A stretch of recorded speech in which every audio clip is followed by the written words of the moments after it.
He came to base here. We lit tonight. Y'all come through, man. Y'all know how we gonna show up and show out. See y'all all in the building.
Yo, what's going down with y'all, man? Sorry I'm late, but we here.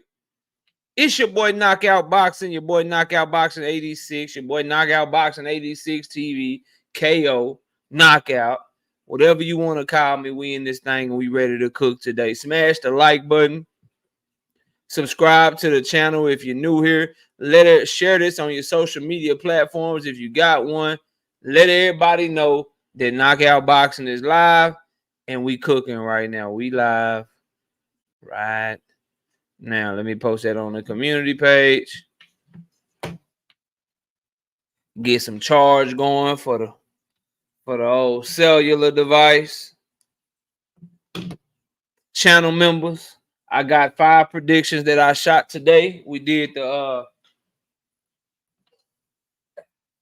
for all my channel members, we did the Chocolatito prediction versus Barrera, Ruben Villa versus Suleiman Sagawa, Raymond Muratalla versus Tevin Farmer, Janabek Alim Kanuli versus Andre Mikulovic, and we did Haven Brady Jr. versus Jesus Vasquez. All of those will be dropping tomorrow morning, and then the next day we got Khalil Cole versus Manuel Gallegos, Scott Nicholson versus Diana Vargas, Jaleel Hackett versus Peter Dobson, and of course, we got to do Jerron Boots in his Philadelphia born and bred, making his hometown debut against David Avenesian. So if you're new here, subscribe to the channel. If you already been subscribed and you're wondering if the memberships is worth it, get with Brother Huey Q, get with Marquis, get with All Things, get with all of the channel members, get with Rodzilla Jones, get with the channel members and ask them if the monthly membership is worth it. We give weekly exclusive content to channel members only to try to give you something for your buck. I don't want y'all to just ask y'all to pay for nothing. Pay for nothing and not give you anything in return. Now, with that being said, I ask that you donate to the channel, hit that super chat, hit that cash app.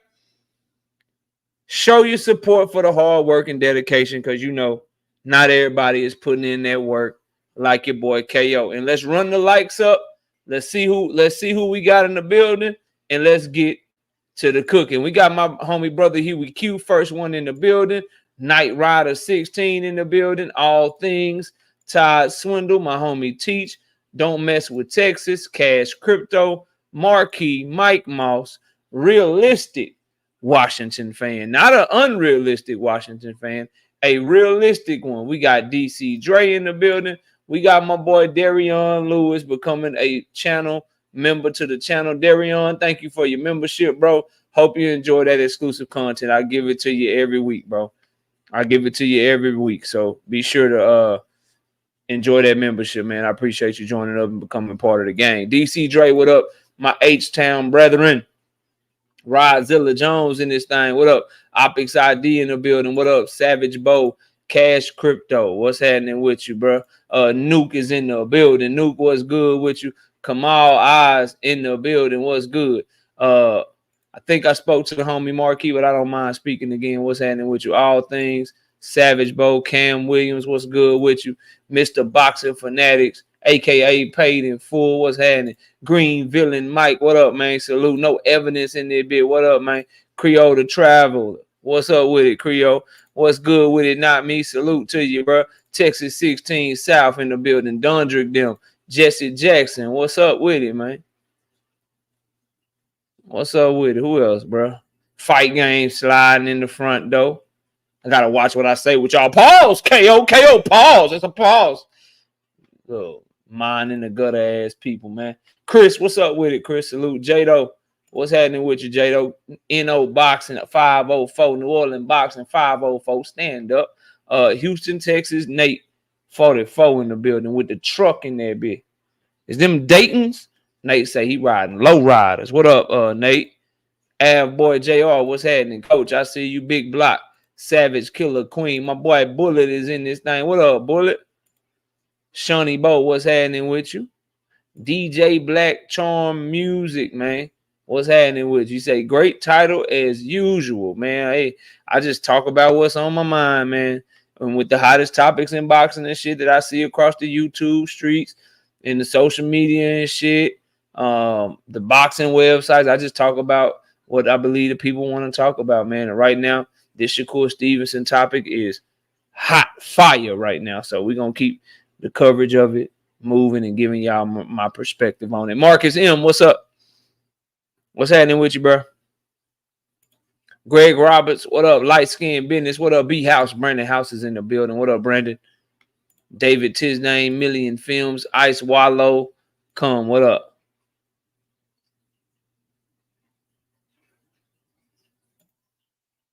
Opinion on the recent beef with Eddie Hearn and Mike Hoxard.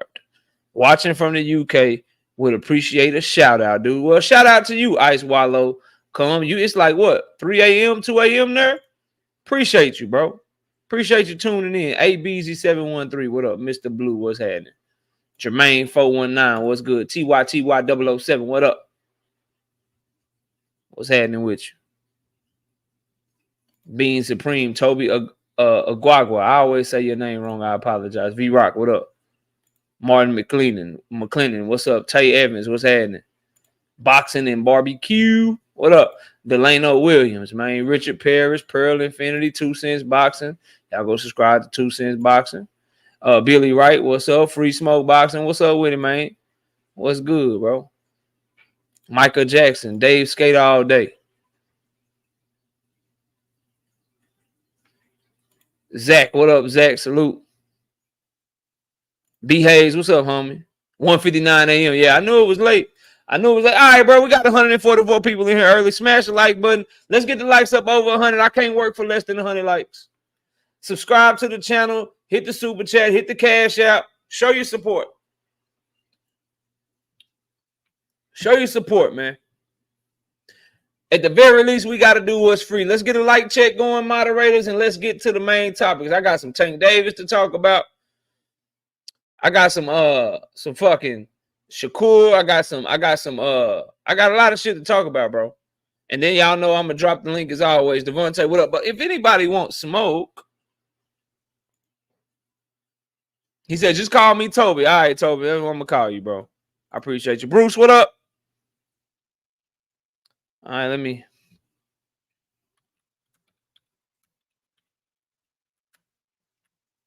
There we go. For those of y'all that are new here, that is only for debates. If you want to debate me, if you don't like something I've said in the video, if you don't like my coverage of a particular topic and you disagree and you want some smoke, that's what the link is for right now. We will open up the panel a little bit later in the show, but for right now, that is the smoke link, man. That is only for debate. Slogan one, what up? Are we at 100 yet? I got to get to 100. I can't work for less than 100. I don't believe you're the real BFTB. I think you're a fake. Yep, your ass is a fake. So let's do this real quick. I don't have time. Yeah, we gonna get you up out of here real quick. Real quick.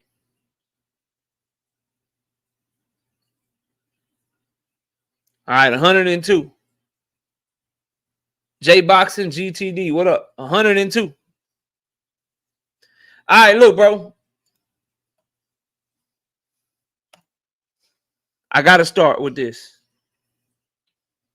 I wanna set this warning because I think some of y'all can still be saved. I think some of you can still be salvaged. All right. But Shakur Stevenson and his fans are turning into Devin Haney and his fans right in front of my eyes, bro. Y'all on some boy that cry wolf type shit right now, and I don't like it. I'm not feeling it. I can't vibe with it, bro. Shakur Stevens, I'm gonna beat this motherfucker up. I'm gonna stop this motherfucker. I'm gonna show y'all I'm special. I'm gonna do all this shit.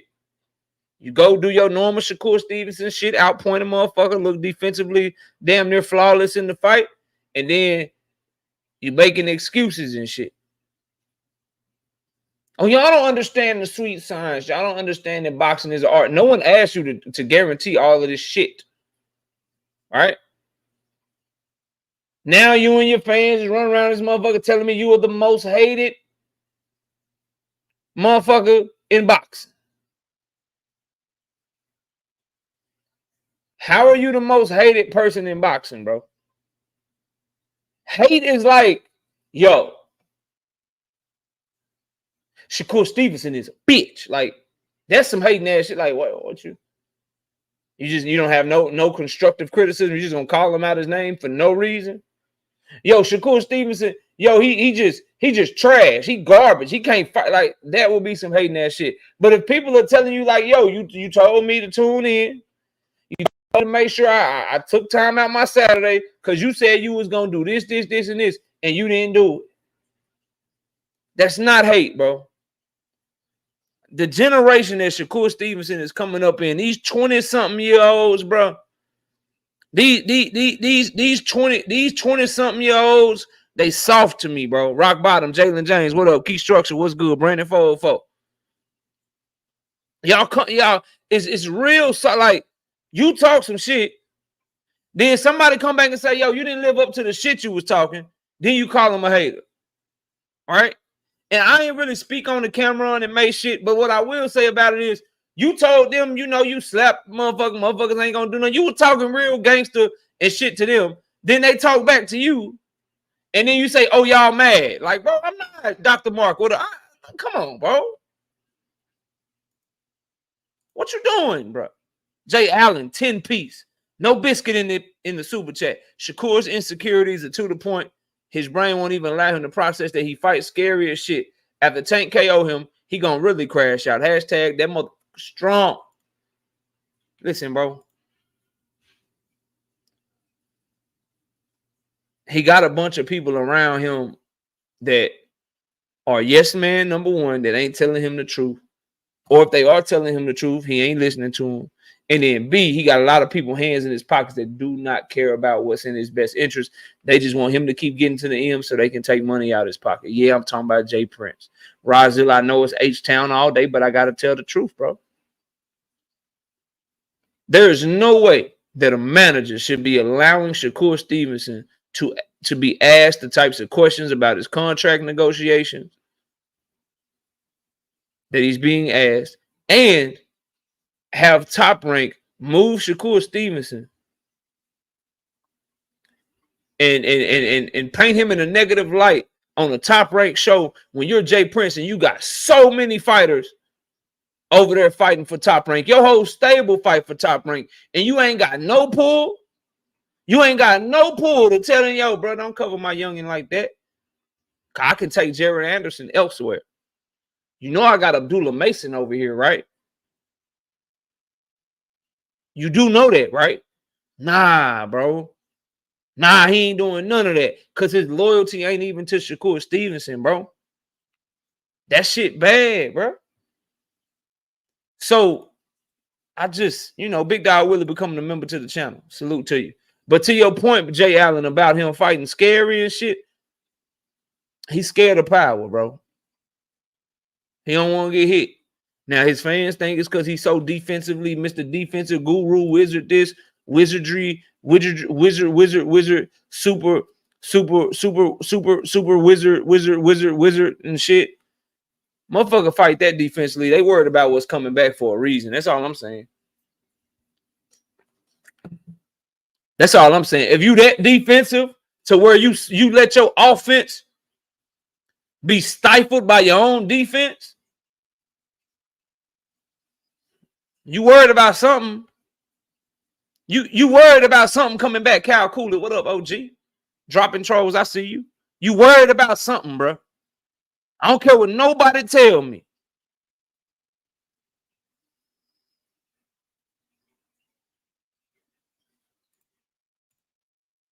Drink say, and Jay Prince, I think you're talking about Jay Prince, defense. And salute, Drink. What's up, homie? He say he didn't know how they would approach that telecast. Was he in the locker room doing the Q&A? Here's the thing, bro. Hold on, y'all. Give me a second.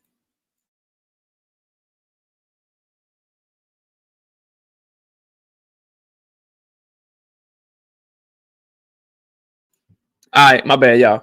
What up, Ronnie? What's good, Ronnie? Hey, at least you didn't say the shit, you know what I'm saying, all aggressive this time. What's up, bro? Mr. Moet, what's happening? So I'm with you. Okay, let's say the telecast is a wash, Drink. Even then, right? I'm gonna address both parts of your comment, bro. Cause I think it's a valid point. But here's my issue, though, Drink. With what you not what you're saying, but I think you brought up a good point that I want to address, bro. If he didn't know how they would approach that telecast, once you saw the shit happening, where's the public admonishment? Where's the coming to Shakur's defense? Why is Shakur defending himself and you ain't saying shit? So that takes care of that. Even if he didn't know, I'll give him the benefit of the doubt. With what you just said, okay, he didn't know. Shit, he chilling. He just there to support Shakur. He didn't know the Top Rank would do that shit. Okay, no problem. Where's the public admonishment? Where's the public getting on their ass, letting them know that you ain't fucking with that? To take up for your fighter who you get 10% of every purse that he get. Somebody correct me if I'm wrong, but I ain't seen him say shit about it. So there's that part. Then you said, was he in the locker room doing the Q&A? It's kind of like the Ryan Garcia shit. I'll make this analogy, right? It's like the Ryan Garcia shit with Ryan Garcia. And, oh, did he know he was dirty? Was it contamination? Negligence is not an excuse when you're a professional boxer, right? Him not being there for the Q&A or not knowing the questions that they would ask Shakur Stevenson in that interview is negligent. It's not an excuse. You're a manager. What is he paying you for if you're not there to make sure that shit like that don't happen? So if he wasn't there, negligence is not an excuse because he should have either been there or he should have screened the questions. No, y'all ain't asking my client no shit about no negotiation behind closed doors. Y'all not asking my client about no shit behind with offers and shit to make him confirm that he turned down y'all offer. Y'all not letting the open market know what y'all offered him. Cause we may come back to y'all or we may go out here and try to get another deal. You're not gonna let them know that shit, bro. So I feel what you're saying, Drink, but I can't give him a pass on that, bro. Cause on the locker room or the Q&A fucking interview shit with Kriegel, It's his job to screen questions. He the manager. It's his job to make sure they don't ask his fighter no bullshit to paint him in a bad light. As far as how they would approach the telecast, cool. You supposed to be on his helmet after though. Oh, I didn't know, Shakur, but I'm about to jump right on that shit for you. So either way, I ain't with it. Carmen Serene, what up? I see you, Truth. What's up? I see you, Truth. Clark Bay TV, what up? But anyway, y'all gotta stop with this. Shakur Stevenson is the most hated fucking fighter on the planet shit, bro. Until you got full-blown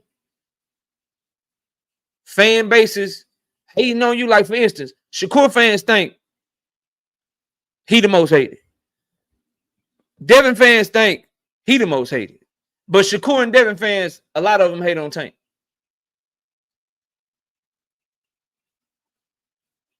Shakur is talking about they hating him like they used to hate Floyd and shit.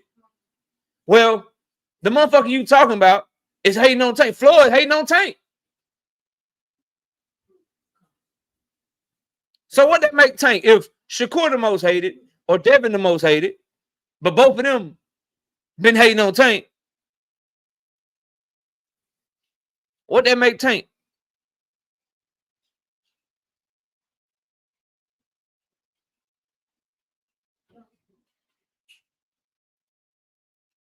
B. Hayes say Tank fans hate on Shakur and Devin. Give me a hate comment, bro.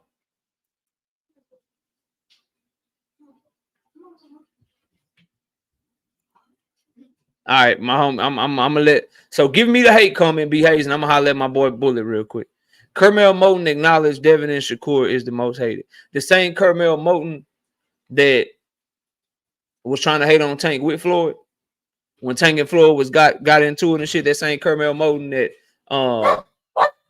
that tried to say some slick shit. The same Kermel Moten that Tank took off his card. That's who we going off of. A dude that would have a reason to hate on Tank Davis because he got took off the card and ended up having to be on the fucking Jorge Masvidal card. That's who word we going off of, bro. the big mad 17, 18-year-old with no experience, no skin in the game, just turned pro. We going off his word. And to further illustrate the point, he's the same one that Tank Davis kicked off a PBC card and he had to fight on Jorge Masvidal and Nate Diaz undercard. That's who word we going off of. Shakur don't have no defense. Tank Davis said that, bro. Tank Davis said that. And if you want to talk about Tank Davis hating on Shakur started that shit. And they competitors. They supposed to healthily hate on each other. What you want him to be like? You want him to be stupid like Shakur and the rest of these dudes? You know Tank Davis is a special fighter. They calling Tank a special fighter and all that shit. I hate when fighters do that, bro. Talk shit about him. Say he ain't shit too. That's why Canelo beat half of these dudes before he get in the ring with him. Canelo is pound for pound. He's one of the all-time greats. They be sounding like fans for real. You sound like a fan for real. This man said your defense is garbage. You just step back. You don't slip punches at all. Well, you know, Tank is a special talent. See, I'm real. I ain't gonna be like Tank. I ain't gonna be like Tank Davis. I'm real. You know, he a special fighter. I'm gonna give him his props or whatever. See, that's the difference between a real one and a fake one. But if I point out to you that Shakur Stevenson was taking pictures with Gervonta Tank Davis backstage at the Barclays Center, asking to get backstage, asking to take pictures and shit after Tank knocked out Rolly Romero, and then a day or two later tweeted that Tank Davis would never fight him, you don't want me to talk about that, though. You don't want me to talk about that. We don't want to bring that up. And then Tank Davis clearly let you know, yeah, we was cool. But he said that goofy shit. I felt disrespected. So now it's F all y'all. Ain't no friends in this shit. Y'all forgot about the original interview that he did on Gillian Wallow on $1 Million Worth of Game. I really do this shit, bro. I'm not somebody y'all want to try to do this shit with, bro. Please stop. Please just quit while you ahead. I'm just going to flame you more and more and more. And it's going to look worse and worse and worse as time go on, bro. Stop. Shout out Not Me 5-piece. No biscuit in the super chat. These topics are burnt to the ground for me, but keep cooking, dude. I'll catch my exclusives later on hashtag sports or boring boxing over everyone and everything. Salute to my homie, Not Me. Shout out Big Dog Willie with the 5-piece in the super chat. He say, KO, what's up with your fellow Tankamaniac saying Shakur don't deserve a fight? Whoever's saying that is full of shit.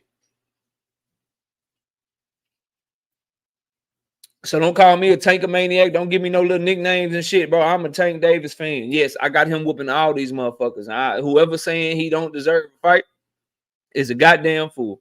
Shakur Stevenson is still top 3 in the goddamn division. He's a world champion. It's a fight that will do well. Shakur's fight was the most viewed on ESPN, and we want the fight. Now, I don't know what Tankamaniacs you talking to, but every quote-unquote Tankamaniac, Tank apologist, Tank Davis diehard fan that be in my chat, I've heard all of them acknowledge that they still want the Shakur fight. We just think he fooled. I just think your boy can't fuck with him. I don't think a motherfucker who's scared of power and got soft ass hands that get hurt every time he fight is gonna be able to do nothing to keep Tank off of him. Tank gonna walk his ass down and walk through him. That's what I believe. But he deserved to fight. He a champion. He deserved to fight. He a pound for pound level talent. He deserved to fight. He's a multiple division champion. He deserved to fight. He got good experience. He's an Olympic silver medalist. He's one of the biggest names in the division. Oh yeah, he deserved to fight. So whoever say that shit is wrong. So what's up with them? Maybe they scared. Maybe they don't believe in Tank like I do. I don't know. Maybe they don't believe in Tank like I do. Then he says, I thought you want Tank to fight the best. That's some backwards shit. I agree with you. Anybody that says Tank, but here's the thing, Big Dog Willie, right? Let me throw it back at you, bro. Let me throw it back at you. What do you think about Shakur fans acting like Tank and Loma ain't a good fight, but they was acting like Shakur and Loma was the shit? So you got a lot of that shit in both fan bases, bro. But I just called out my Tank Davis fan. I need you to call out the Shakur fans that's doing that bullshit. Right? I need you to talk to the Shakur fans that's trying to act like he just put on a masterclass against Artem, and now all of a sudden Artem is some good fighter and shit when they were just calling Frank Martin trash and shit, and Frank Martin beat Artem. Like, you gonna get on them?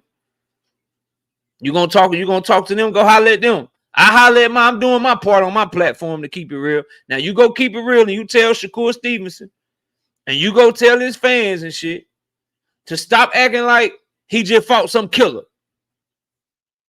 Stop acting like he getting hated on for motherfuckers saying, say, bro, you said XYZ and you did ABC. Let's come together, goddamn it.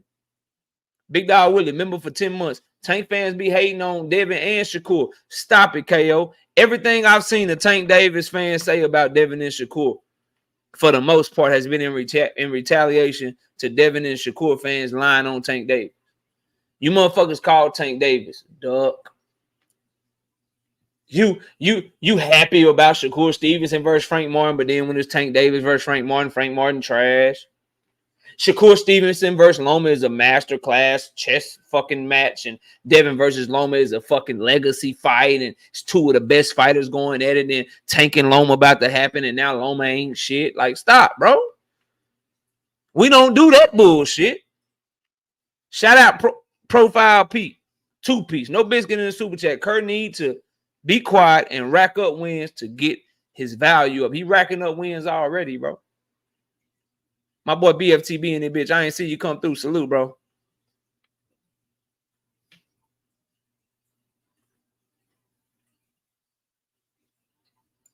Tank ain't just fight a killer either. Frank Martin better than Artem. Literally. That's not an opinion. It's not an opinion. He's better than Artem.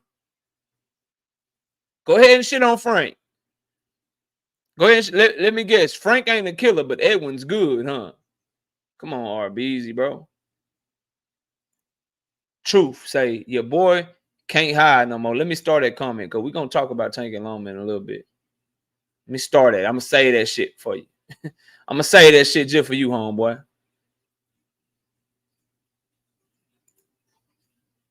Anyway, bro. So I just need Shakur and his fans to do one thing, bro. Stop saying that man getting hated on for constructive criticism. Like, somebody say, so Shakur Stevenson told Najee on Cigar Talk, yeah, I ain't really let my hands go when I got him hurt because I have to always, a dangerous fighter is a hurt fighter. A hurt fighter is a dangerous fighter. I studied the game. See, people don't know boxing. I studied the game. This is what he said now. It's almost verbatim. I'm paraphrasing a little bit, but if you watch the interview, you know what the fuck I'm talking about. He told Najee on Cigar Talk. Najee did a great job on the interview. I shouted him out when I did the first reaction video to this shit. But I need y'all to understand the hypocrisy, bro. And this is the shit I try to point out on this fucking channel, dog. He told Najee on Cigar Talk. Najee like, yeah, bro, if the one thing I could say is, you know, you ain't really let your hands go. I saw some opportunities to counter. I saw you hurt him to the body, and I felt like you could have let your hands go a little bit more. What do you say to that? He's like, yeah, I could, but what y'all got to understand is he had a big right hand. He had a big right hand. And so with a big right hand, even though I got him hurt, I ain't just going to be one of these fighters that just get punched on for no reason. That shit's stupid. It's hit and don't get hit. So I didn't turn on the gas because I had to worry about what's coming back to me. And so if a fight fan come back and they like, yo, I watched that Shakur Stevenson fight, bro. I really thought it was boring. It didn't live up to the hype because he said he was going to stop the motherfucker and he was going to show how great he was. And I don't feel like he did that because I feel like he could have got him out of there.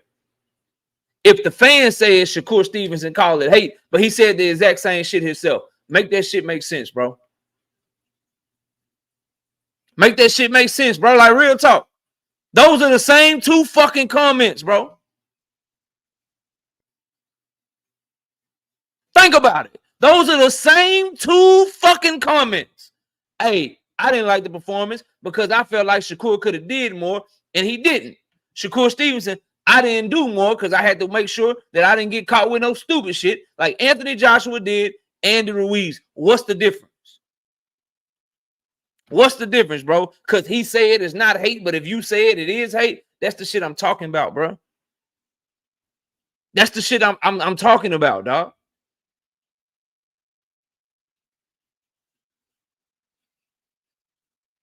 It's just, and then I hear some shit like that, and I'm like, yo.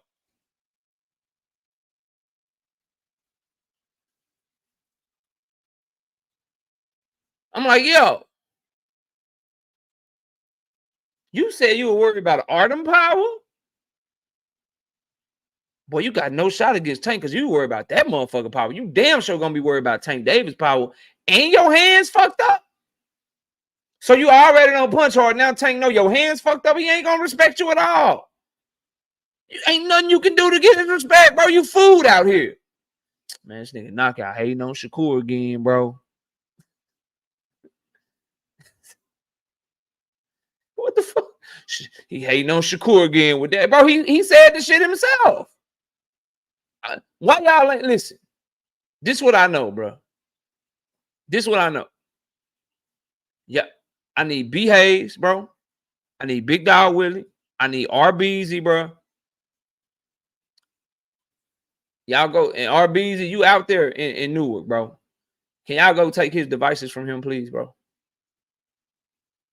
I'm getting Frank Martin fucking vibes and deja vu all over again. Y'all keep talking about a motherfucker that can beat Tank. I just see somebody that's gonna go in that bitch and try to survive at this point. I just see somebody that's gonna go in and be, look, man, if I could just make it to the 12th round, I could say I won. That's what I see, bro. And so all I see is somebody that look like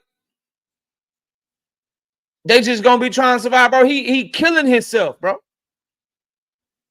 Tank let you know, hey man, all I do is train and watch you niggas. Stupid. Do y'all forget he pointed out fucking Frank Martin sparring partners, right? Who he was sparring with, how he was struggling them. He pointed out everything to Frank, what you was working on, bro. He watching everything. He probably laughing at Shakur. And he gonna have somebody telling him, yeah, you know, Shakur hurt his hand in count. Ain't nobody scared to sit down on their punches, scared to really let shit go, gonna do nothing with nobody. Like, bro, y'all listen, dog. Y'all turning into a hateful ass fan base that's gonna be screaming, she ducking Shakur, he ducking Shakur. Tank fans don't want the fight. Yes, we do. Yes, we do. We don't think your boy is what you think he is. We think Loma might put up a better fight. And I want Shakur to prove me wrong. But the more and more I hear him talk, the more and more this shit plays out. What's somebody with that type? Like, did y'all see the mind games Tank Davis played with Frank Martin? And by the time the fight got there, what was Frank doing? You ever seen Frank on his back foot that much? I'm gonna sip on this water. Y'all ever seen Frank on his back foot that much? When I told y'all, man, Frank looked scared. Nah, okay, yo, Frank not scared. He just, whatever Tank Davis do, he matching what Tank do. Yeah. That shit's scary. You're supposed to have a consistent energy. You're supposed to let Tank know you ain't on bullshit. You ain't supposed to be going up and down with him. If he had Frank that far gone, what y'all think he gonna do with somebody as mentally weak as Shakur? You mean to tell me you think fans and trolls on Twitter can fuck with Shakur head and fuck up his mental and have him acting like he lost when he really fucking won? But y'all don't, him and Tank get the facing off, Tank get to talking that shit to him. Y'all don't think he gonna fuck up his head? Y'all better wake up, bro. Y'all better wake up, dog. Y'all better pay attention. Y'all better pay attention, bro. And please, for the life of me, do your boy a favor, man. RBZ say no. Listen, I'm gonna tell you this, bro. Yeah, Tank is nervous. He goofy. Like, come on, bro. Tank, these dudes don't make Tank nervous. There's nothing they do that puts fear. You or respect. In Tank don't respect these dudes, bro. RBZ say no. All right, dog. Listen, RBZ, listen to me, bro. The problem that your boy has is twofold. I'm sorry. I know it's Newark all day for you. He not a dog, bro. I know dog. He's not a dog. Dogs don't behave like this.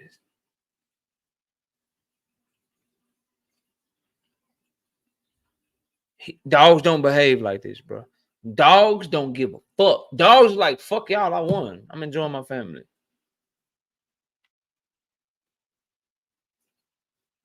Dogs don't give a, he cares too much, bro. He cares way too much. Dogs don't behave like this, bro. He's not built for what it takes to do what he gonna need to do. It's gonna take no fear. It's gonna take a motherfucker that's like, yo, man, Tank Day, all right, cool. Boy, I'm right here, boy. I'm gonna avoid all your punches right in your face, and I'm gonna make you pay every fucking time. Oh, and by the way, if you do hit me, I got faith in my chin, nigga. I'm like that. That's what it's gonna take, bro. None of this shit. You know, I ain't just finna be letting nobody hit on me and shit. So I'm always gonna be defensive. You ain't finna put your hands in your pocket and do nothing with that man, bro.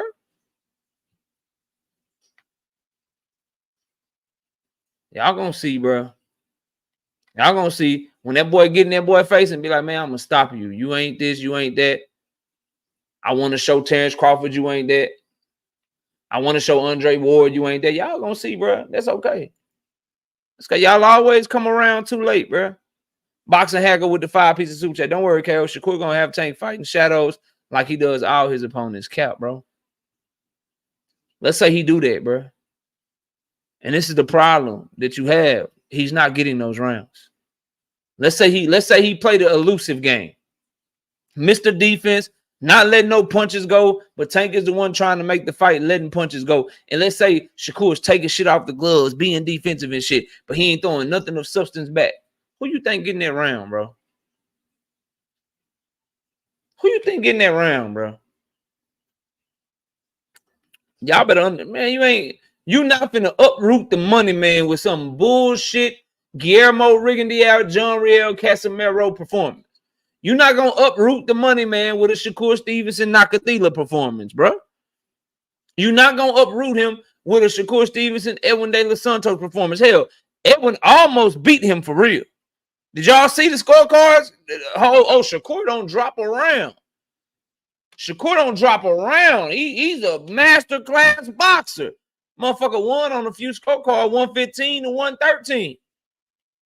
Y'all, BoxRec still up. Let's read them out. Shit, y'all look sad, and that was with him as the A side, sirs and ma'ams. Now imagine B side Shakur Stevenson fighting Tank Davis on pay-per-view with a sold out arena trying to play keep away. Y'all think he getting them rounds? Y'all out y'all fucking mind, bro. 115 to 113, David Sutherland. Tim Cheatham, 116, 112. Steve Weisfeld, 116, 112. He won that fight 8 rounds to 4 on 2 scorecards and 7 rounds to 5 on another. Y'all think he gonna play keep away if you want to. Kerr gonna show his best boxing come fight night. What would lead you to believe that, bro? This is my problem, fam. He like y'all just hope y'all just hope shit. You just hope shit. There's nothing that young man has put on film to make you say that, other than you just hope. Because if you go off of what's actually happened, Boxing Hacker, you will see that when it's a huge threat, it's a trend here, bro. Regardless of what y'all say, there's a trend. Motherfucker got power. He don't put on a great performance. Nakathila, perceived to have power at 130. Not a great performance. Edwin De Los Santos, perceived to have power at 135. Not a great performance. Artem, Hurricane. Shakur said he had power in his right hand. He hit hard. He was strong. Performance fizzled out towards the back half of the fight. You can't say he had a great performance because he don't feel like it was a great performance. Otherwise, he wouldn't have been arguing with his granddaddy. Otherwise, he wouldn't be firing off 1,576 tweets between the time he fought and right now. That man done fired off 2,727 tweets. Another minute just passed off. He done fired off 3,336 tweets. But yet you believe with all that evidence that all of a sudden when the lights get super bright and the moment is at its biggest, that's when he's going to perform his best against the best fighter that he's ever faced. Meanwhile, all the evidence supports that when the moment get big for Tank, that's when he do his best work. Huge moment with Ryan Garcia. Y'all saw what happened. Really big moment coming back from going to jail. 1 year suspension. 1 year out the ring. Longest layoff of his career since he been the man. What happened? Great performance. Leo Santa Cruz, first time on pay-per-view. Big moment. What happened? Mario Barrios, first time at 140 pounds. Fighting somebody that big, fighting somebody that long. First time ever in his career, somebody come to his corner and say you down on the unofficial scorecards. What the fuck happened, bro? So everything you saying about Shakur having his best boxing come the night of the Tank Davis fight, the evidence is actually that Tank will fight his best. The brighter the lights. The evidence actually suggests that Tank Davis is the one that will turn up come fight night. But you believe whatever you want to believe, homeboy. That's why we got to see the fight. That's why we want to see the fight. The Willie, you was able to do it, bro. Shout out to Willie Thomas, man. I'm glad I ain't got to make that video. Me and Miss KO was talking about that shit earlier today. I was like, I got to make that video for D. Willie Thomas. I got to shoot these predictions, but I got to figure out how to make that video for D. Willie Thomas and shit. But now I see you done became a member, bro. Welcome to the game. Welcome to the game, bro. I'm glad you a member. I hope you enjoy the exclusive content, homeboy. Salute to you. Shout out OG Bruce, 20 piece. No biscuit in the super chat.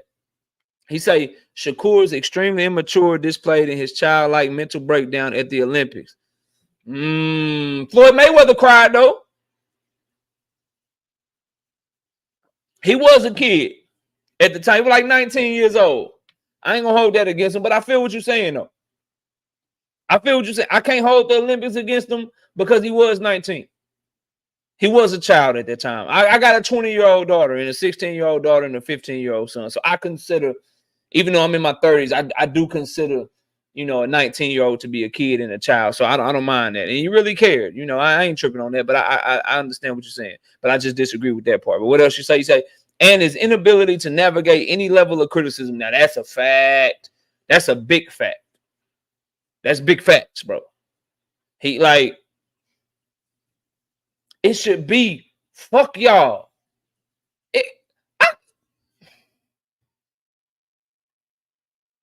I couldn't be Shakur Stevenson right now because my haters would hate me even more and they would want to watch me even more to see me lose.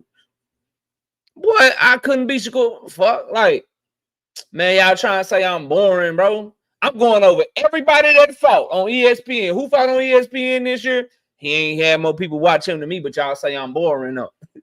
Boy, I had 1.1 million people watching my boring ass put on a clinic. And guess what? I'm going to do the shit again to your favorite fighter. Like, what? I'm going off. I ain't apologizing for shit. I'm not apologizing for whooping motherfuckers' ass. That's like me going to a motherfucker that got 70,000 subscribers, but they got 15 people in their live chat, and I just go in that motherfucker, yeah, bro, I apologize that I have more viewership than you. I just wanted to apologize for having 300 people in the building right now while you've been doing this for 10 years and I've been doing it for 3, and you have 20 people in here. I apologize. Like, I'm winning, bro. I'm not apologizing for fucking winning, bro. So that is 100% spot on. How criticize me all you want. I'm winning. That's the point of this live, bro. He is a winner acting like a goddamn loser right now, bro. And he said it makes me question his mental strength. Me too. Tank's confidence and aura too much for him. I agree with that, bro. Cause say what you want about Tank. Matter of fact, people criticize Tank. Tank don't even give a fuck about y'all. Tank don't give a fuck about his fans. Tank don't talk to nobody. Tank don't give a fuck about nothing y'all say. Bodes well. Bodes well, bro. Because he can go out there and just be himself. He don't give a fuck. People can learn from that. When you were in the, you know who else didn't give a fuck? Kobe Bryant didn't give a fuck. Michael Jordan didn't give a damn about critics. And when they did care, and when they did get ready to go out there and try to prove somebody wrong, Floyd didn't give a fuck about his critics. People call Floyd boring. People said Floyd don't get no fucking knockouts. He didn't give a fuck. He talked his shit and he beat ass and laughed at motherfuckers all the way to the bank. He got to learn how not to give a fuck. And he'll be okay.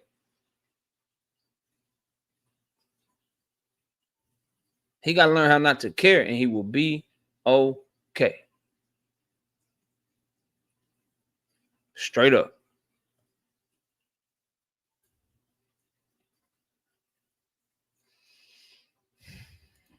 All right. Moving on. Gervonta Tank Davis and Vasily Lomachenko reportedly took a turn. Truth, do your boy want to fight or not, bro? Truth, do your boy want to fight or not?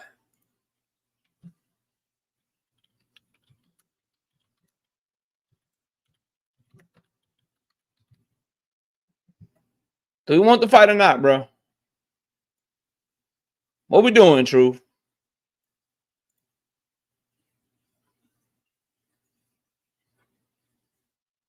Nobody wants smoke. Change the link, name KO. Does your boy want smoke? Because what's being reported, and I don't know how real this is. I don't know how true it is. But I was watching Blue Blood today, and he said that Loma wants some changes to the contract or some shit. Now, I don't know if that shit real or fake. I don't know if that's really what's going on. But what's up, man? What does Loma have to negotiate? What's his leverage in a negotiation with Tank Davis, bro? What is his leverage, bro? Micah say he just be talking. Now he be right sometime. He be hitting sometime, bro. Night Rider say the same person who said Tank was fighting Ryo. Damn. A lot of people doubted Tank versus Frank. BH say Loma trying to cash out and retire. Listen, bro. All I know is if Loma's trying to negotiate, he needs to stop. Whatever they got worked out, whatever they got going on, bro, it's going to be your biggest bag. You can't get on pay-per-view with nobody else, and you're going to be able to get the most money ever fighting Tank Davis, so don't let this opportunity pass you by. I just need to see the fucking fight, bro. Because I believe Tank Davis is going to do something to Vasily Lomachenko that his deepest fans and deepest Tank haters do not think is possible. I think he going to lay down a demo on that motherfucker. D-Free, what up? Creole said, what up, G5? Creole says, Loma leverage is similar to Buzz leverage with Spence. In my opinion, not true. I disagree because, like, Spence had nowhere to go but Bud. That was the big fight for him. Because Spence is not the star in that negotiating that time frame that Tank Davis is. Like, Spence wasn't, like, Tank just did 350,000 pay-per-view buys. Spence was coming off of the Ugas pay-per-view. His 300,000 pay-per-view moment was with Mikey back in 2019, bro.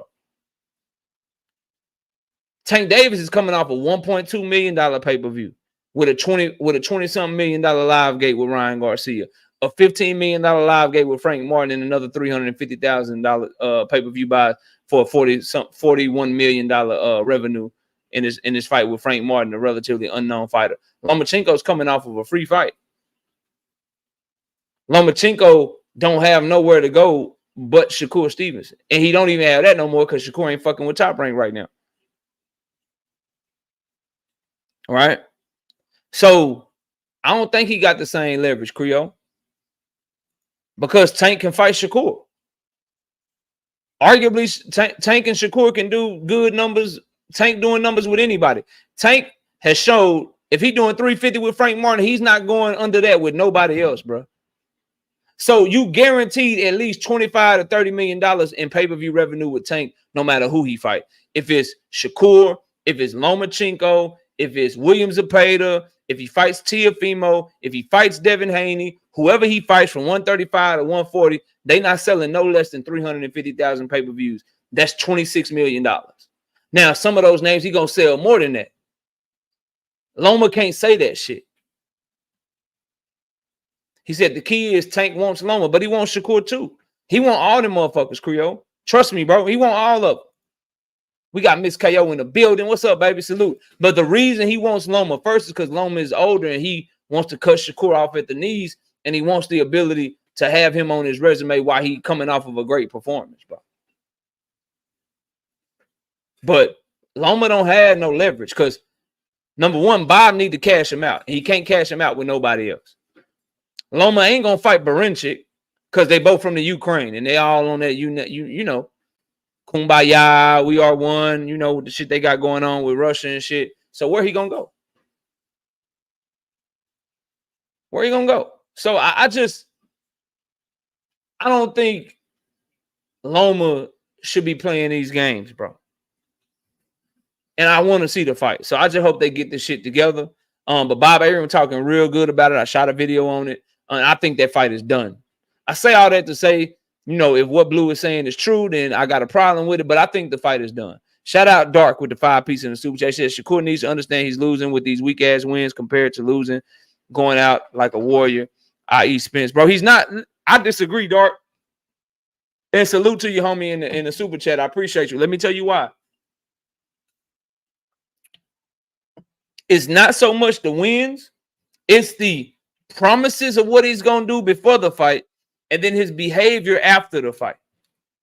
So if I tell y'all, look, bro, look, and y'all got love for Knockout. It's 300 of y'all in here, bro. Y'all got love for me. Y'all love the content that we do on the channel.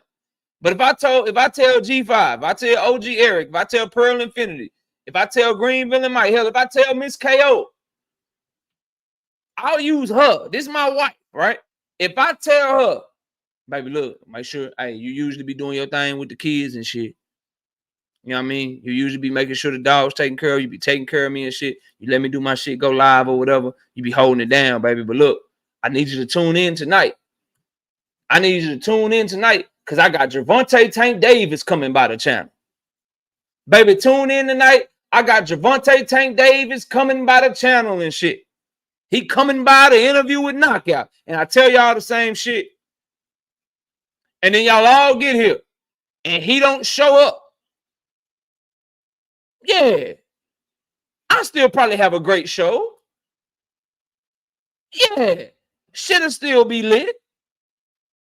I still have great boxing knowledge. I still can salvage a show and keep y'all's attention. But y'all gonna be like, yo, bro, you said that you had Tank coming. My wife gonna be like, baby, you said you had Tank coming. D3 gonna be like, yo, KO, he gonna text me like, say, bro, you said Tank was coming by the channel. I told everybody Tank was coming by. What happened, bro? Because I talked up some shit before the fact.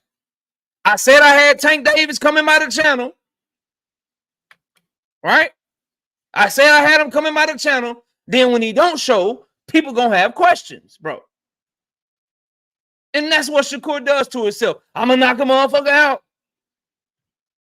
I'm about to beat his ass. I'm about to show how great I am. I'm gonna show his levels. I'm gonna show I'm special. He a C-class fighter. I'm going to my corner after the 4th round. Hey man, I promise I'm gonna stop him. I'm gonna stop him. I'm about to stop him. Then when you don't do it,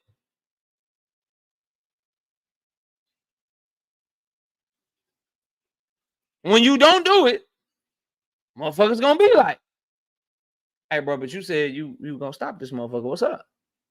Hey, you said you were gonna let your hands go and shit. You said you were gonna step on him, bro. What's up? Hell, you even said you were gonna stop him in the 4th round and shit, bro. What's up? So it's the promises before the fight, and then not living up to your promises before the fight, just like it would be my promises before a show, and then not living up to my promises during the show, and then to exacerbate it. What if I do all that, then to exacerbate my problem, I say, man, y'all don't understand what it takes to run a YouTube channel, man. It's really a science to this shit. I mean, shit, I still talk that boxing. Bro. G5, I still got my pick right, bro. Man, y'all hating this shit, bro. G5, you fucking hating, bro. Greenville and Mike, you hating. OG Eric, you hating, bro. Because I told y'all Tank was coming. You know what I'm saying? He didn't come, but I still gave a great show. And then after my great show, y'all still asking me why Tank didn't come, bro. And I'm over here putting on the show and shit. Who fucking fought it? I said I was going to do some shit that I didn't do. It's the same fucking thing, bro. It's the same goddamn thing, dog. You said you were going to do some shit. Then you didn't do some shit. And then you're mad at people asking about why you didn't do the shit that you said you was going to do. And if that analogy don't work for you, it's like me saying, baby, I'm finna cut the grass. Then the whole day go by. I don't cut the fucking grass. And then she like, yo, why you ain't cut the grass? I'm like, yo, you hating. What you mad for? I ain't cut the grass, but I did the air filter, though. My nigga, that ain't what you said you were going to do. Why you ain't do what you said you were going to do?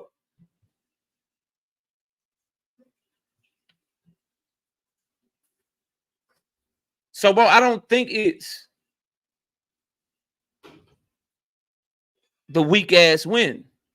I think he needs to embrace who he is as a defensive fighter, embrace that villain role a little bit, and just be like, look, I'm going to do me, and your favorite fighter can't fuck with me. And if they can't hit me, that ain't my fault. I put on a show and be unapologetic and stop being a winner that's acting like a fucking loser, bro. You won the fight. Anyway.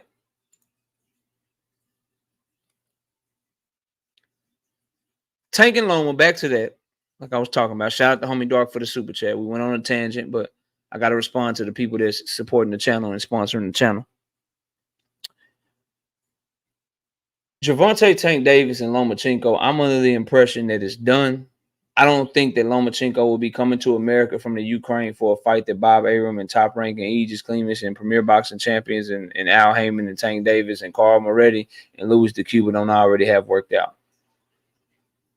I don't think they negotiated all this time with Frank Martin, give Bob Arum the green light to say that they're in negotiations, that negotiations are going great. And then after that, say that negotiations have resumed and shit. I don't think you do all that unless shit is going well. And you don't, I think they are, long story short, I think they already got a date. I think they ready. I think that this fight going down, man. Because until you can show me Tank Davis saying somebody next and that person free and him not fighting them, then I'm not fucking with the he's just saying that shit. All right, bro.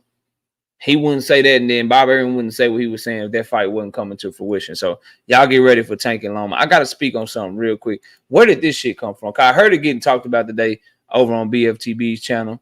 Gervonta Tank Davis versus Floyd Mayweather. Where the fuck this shit come from, bro?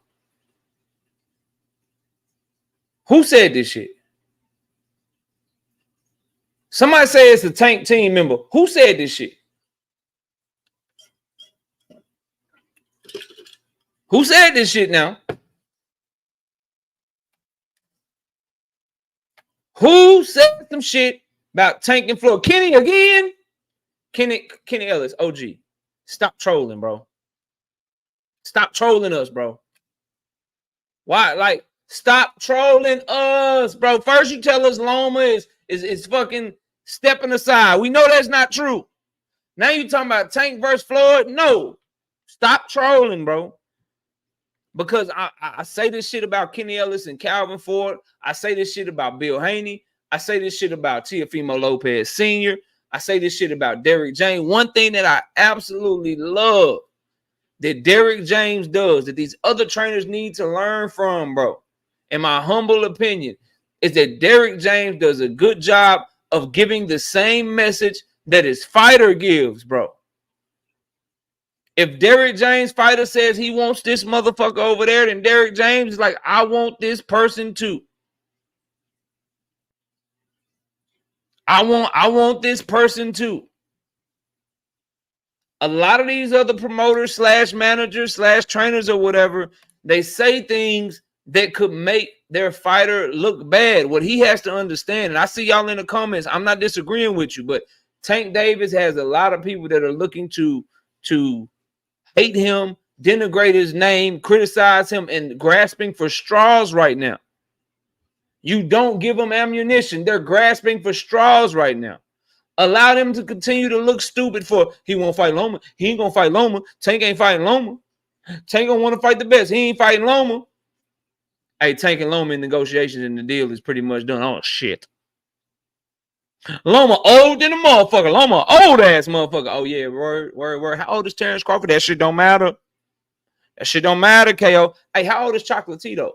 He about to fight. That shit don't matter, KO. Shut up, KO. What about Alexander Usyk? Was he older than Tyson Fury, or he wasn't older than Tyson Fury? Okay. All right, cool. Whatever. You know what I mean? So let them keep doing that. Because when you troll with shit like this right here, that's something that a motherfucker can criticize. And it's worth the criticism, because make no mistake about it, that is a fucking trash can fight. If they beef, this is what they should do. And I said this shit earlier, right? But I didn't say it on here, so I'll say it on here too in case y'all didn't hear it. If Tank and Floyd really got beef like that, them boys is millionaires. Put whatever y'all comfortable betting up, get to the Mayweather gym, shut that bitch down, and spar with no headgear, fight with no headgear, doghouse rules, and the winner take the pot. And the winner take the pot. What up, Zim? And the winner take the pot. Easy solution. Now, I will say, Floyd Mayweather is 50 fucking years old, and Tank Davis would decapitate his ass. Badly, bro. Badly, bro. So if this is some shit that they think they need to do because they beefing like that and shit, get y'all ass to a gym somewhere, put them M's up and get it cracking.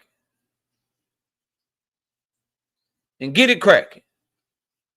But a real fight during this young man's career, we're not trying to see that shit. You don't get no credit for that. Just like I told y'all when they was talking about, oh, Tank versus Manny Pacquiao. Trash ass fight in the ring. They make a ton of money though, because it's gonna be some idiots stupid enough to believe in Floyd Mayweather.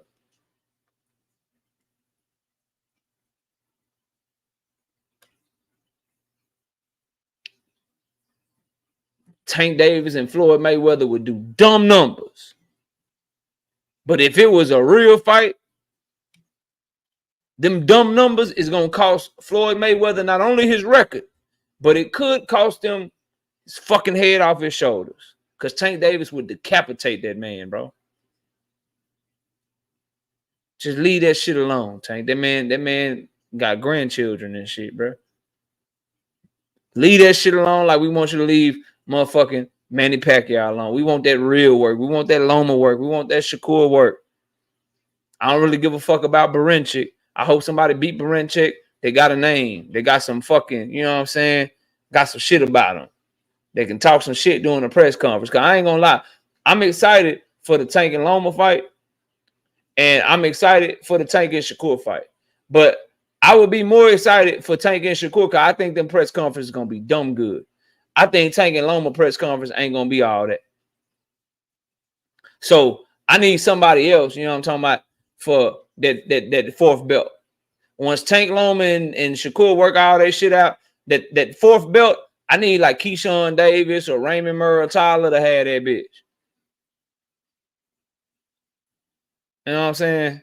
That's who I need to have that shit, bro. I don't need Dennis Barinchyk to have that shit. If Dennis Barinchyk still got that fucking belt, if Barinchyk still got that belt, bro, then Tank should just move up to 140. I'm not trying to watch that shit, bro. But I just wanted to stay so it could be on wax, bro. Tank and Floyd, bad idea for your brand, Tank.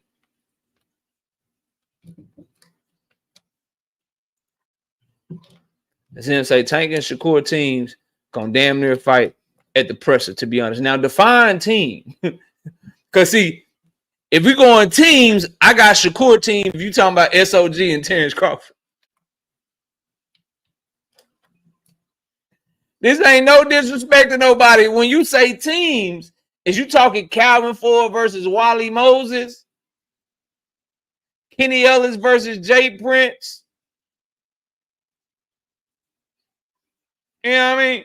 Or is we talking like we including Andre Ward and fucking Terrence Crawford in that shit? I'm good. I'm good. I'm good on that, bro. Loma gonna son Tank at the presser. Tank gonna be on his best behavior. Man, Tank gonna tell Loma, I'ma stop you. I'ma stop. He gonna tell him he gonna stop him. He gonna talk shit, but Loma ain't really gonna understand it, bro. Loma ain't gonna son nobody, bro. And if he try that shit that he did to Devin ain't gonna work, bro. This is a different animal, bro. That shit he did with Devin, that shit not gonna work, true. That shit not gonna work, fam. You acting like your boy ain't lose to Salido, Devin, and Teofimo, bro. Like, that's my like. I don't understand I don't understand the confidence, bro. I really don't. I don't understand why you're confident like at all, bro. You should be like, man, Loma Warrior, man. Salute to him for taking the fight. He gonna have the Sean Porter resume. He gonna be able to say he fought everybody. That's really all you got. Like, why are you confident, bro? Devin was hitting him to the body and shit. Devin was turning him just fine. Teofimo turned him just fine.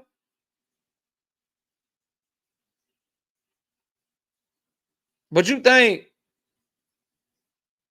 Tank gonna have all these problems with him? All right, dog. All right, dog. Like, what else? It's always smoke with me. I don't know what you. It's always smoke with me whenever you want it.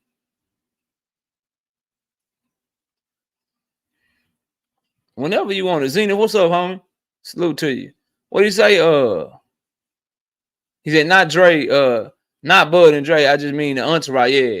Tank be more in new. Yeah. They gonna get spicy in there. It's gonna be a lot of bets.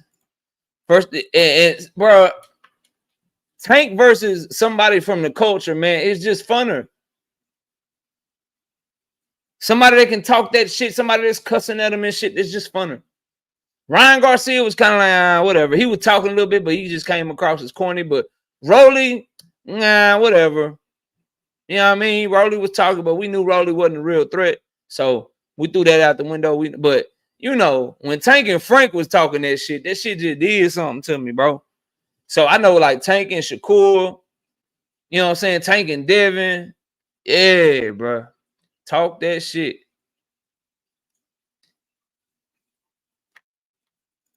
Phenomenal show. What up? He can talk to them. He can't talk to Loma. Yeah, because Loma won't fucking understand him, bro. Nah, you crazy. Nah, dog. Nah. Because we gonna know Shakur don't mean what the fuck he's saying, Bullet. Like, Shakur gonna be like, you a bitch ass nigga. We gonna be like, you're not gonna fight him like that, though. You're not gonna fight him like you think he a bitch. This hoe ass nigga. You only saying that to sell the fight. You're not gonna fight him like you think he a hoe. But then when Tank say, man, you a bitch ass nigga, you a hoe, I'ma stop you. You not like that. We know Tank really gonna try to walk him down. He's not gonna be you can't out talk a motherfucker who, when one of them is talking and you know he really believe what he's saying, and the other one is talking when you know he ain't gonna really stand on nothing that he's saying, bro. It's not gonna work, fam. It's not gonna work, bro. So we'll see. But I think you dead ass wrong, bro. Truth, what's up? What's going on, KO, man? I'm chilling. What you got going on, man? I think you're dead wrong on the press conference. Because all Loma gonna say is, well, you were with Floyd. Why we no fight then? And Tank was like, I'm not under Floyd no more. Like, that's all it's gonna be. Tank gonna be over there quiet, like, you know. I mean, we don't know what they gonna say, but Tank could say you didn't want to fight me. You said you didn't want to fight me on pay-per-view. No, that's also he incorrect. Could say he could tell them that. When Loma moved to 35, not at 130. And when Tank press him and say that he gonna knock him the fuck out, then what? Like, we'll see. I mean, Loma's gonna say, come on, bro. All right. Loma gonna say, we'll see. I mean, that ain't nothing. When is Loma ever? Remember, Loma was the one Devin would never fight Tank. Tank has, like, he knows that he's not on that level now. Like, he already, you know, he a fan for real, bro. He said Devin. That ain't had nothing to do with. He's a fan. I can say Tank a fan, because who did Tank pick? To win a fight? Yeah. Oh, he picked Loma. Okay, so I could say Tank been a fan for the last 5-7 years, couldn't I? Nah, just because he picked Loma to win. No, I'm just saying, just given their history, I could say Tank a fan because he didn't want to fight that man. All right. I mean, that's what you say, but his team is the one that's making the fight. I would say Bob Arum and his team is the one. Tank's team is the one saying, "Oh, Loma backed away. The fight ain't happening." You mean the same people word you was using.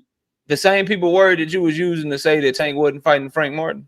Them people. That's what you're talking about. Tank's team.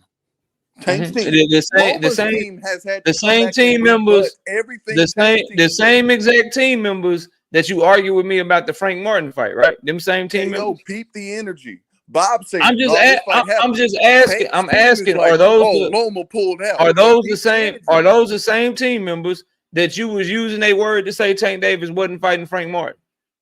KO, you not peeping the energy. That's a yes or no question. That's a yes or no question. That's a yes or no question. Are they the same team members, bro? Yeah, those are the same team members. All right, and it is also the same members that told that said he was studying, that number one said he was trolling and just playing, and then he was also just trolled and played about Tank fighting fucking Floyd, right? So he's trolling, but you see scared.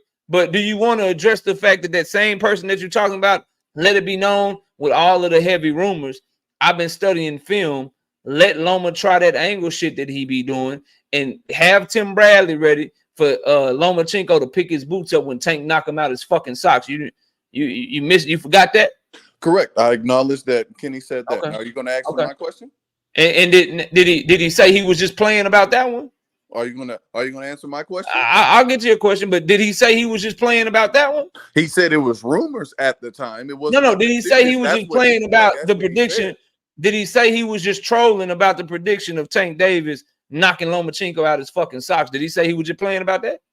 He did not say he was just playing about that. Right. He did say it was rumors. Seemed confident to me, nothing. Truth. Now, what's your question? So how you going to say seem confident if everything that proceeds out of his mouth from there? Oh, Loma, again, when we talk about the energy, you have Kenny saying, oh, Loma pulled out. Oh, no, I'm just playing, y'all. With the fight still going. And you got Bob Arum and Loma's team like, no, the fight's still happening. Loma coming here today to do it. So what you're seeing the two different energies. Tank's team want to play and joke and everything, and Bob and them about that action. So that's the same team energy.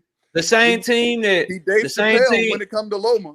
No, I mean he was Dave Chappelle with Frank too. Did you forget? Not showing up to the media day. Calvin Ford up there acting like he ain't talking. I'm talking about his team. Calvin Ford acting like he ain't talking. He ain't talking for motherfucking Tank Davis at the motherfucking media day workout. Kenny Ellis making fucking Pitbull references and shit, saying that Frank Martin is fucking high school sports athletic, but not boxer athletic. They've been trolling. They've been on their social media shit. They've been selling more. They've been doing more shit. They're getting people talking about it and shit. You know, the same Tank Davis that was mad at the promotion and shit, but then he was so thankful for the promotion after the fight. Like, this all just to sell, bro, to help your boy, because your boy coming off them Devin Haney numbers. We just trying to help him out, bro. You know, he's coming off them Cambosis number where he did 16,000 at Perth. Who did 16,000? Loma. 16,000 what? At Perth. At Perth? What that mean? Perth was the stadium they fought in. In Australia? Yeah. Oh, them was Loma numbers. Yes, if someone gets knocked out. Do you remember what you said about Devin Haney and George Kambosos fighting in Australia and whose numbers those was the A side in that negotiation. We're not gonna do that. Do you remember? I'm just asking you, when you were arguing with guys like Bullet, when you were arguing with guys that were Devin Haney fans and shit, do you remember who you gave the credit for selling the stadium in Australia between George Kambosos and Devin Haney? Who was that? Is the context. But Bosis already Loma was the A side in that negotiation. I'm asking you, who did you give the credit to? Who did you give the credit to, bro? Because Bosis was the A side versus Devin. So you gave the credit to Kambosos? Correct. That same situation was not Loma and Kambosos. Okay. If Loma was the A side, why was the fight in Australia and not in Ukraine? Because that was a bigger money fight. Australia was willing to put up the bag. But if Loma is the A side, why is George Kambosos' country the one that's willing to put up the bag and not Lomachenko? Okay, so they were supposed to go to Ukraine? They're supposed to go to Ukraine, KO? Loma fights in the U.S. Why didn't they go to U.S.? If he's the A side. So you got one country willing to pay versus the other. I mean that's business. Y'all want to put up the bag? Cool, we'll fight over there. They want to put up the bag because that's what? Like saying anybody that fights with Turkey or fights in Saudi Arabia is automatically not that don't matter. Fighting in if George Kambosos wasn't from Australia, would they have put up the bag for Loma to come there? No. Oh, okay. But Loma is the reason that they got the bag, though? The fight is, yes. Because the fight had a fighter Australia from where? Was not putting up any type of bag. Because the fight had a fighter in it from what country? Australia. So because you're and who's and so if they're only putting up the money for an Australian fighter to fight in Australia, who's really the A side? Okay, so you're saying because he's from Australia, that makes him the A side, right? Is that what I'm understanding? They're not putting up the money unless George Kambosos is in that fight. You do know that's why they robbed Maxie Hughes, right?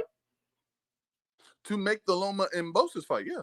Yeah, because Australia was willing to put up money for Loma and Kambosos to fight in Australia, but Australia was not going to put up money for Loma and Maxie Hughes to fight in Australia. Wasn't putting up the money for Kambosos to fight anyone else. That's what you're missing. Loma is the person they was like, yeah, we'll put it up for him.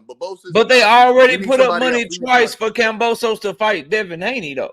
That was for. So what do you mean they're not putting up money for him to fight anyone else? Now, KO, you're moving. If Tank Davis wanted to fight Kambosos, they would put up the money too. Fight. Now you're moving it. I'm trying to figure out where you at, bro.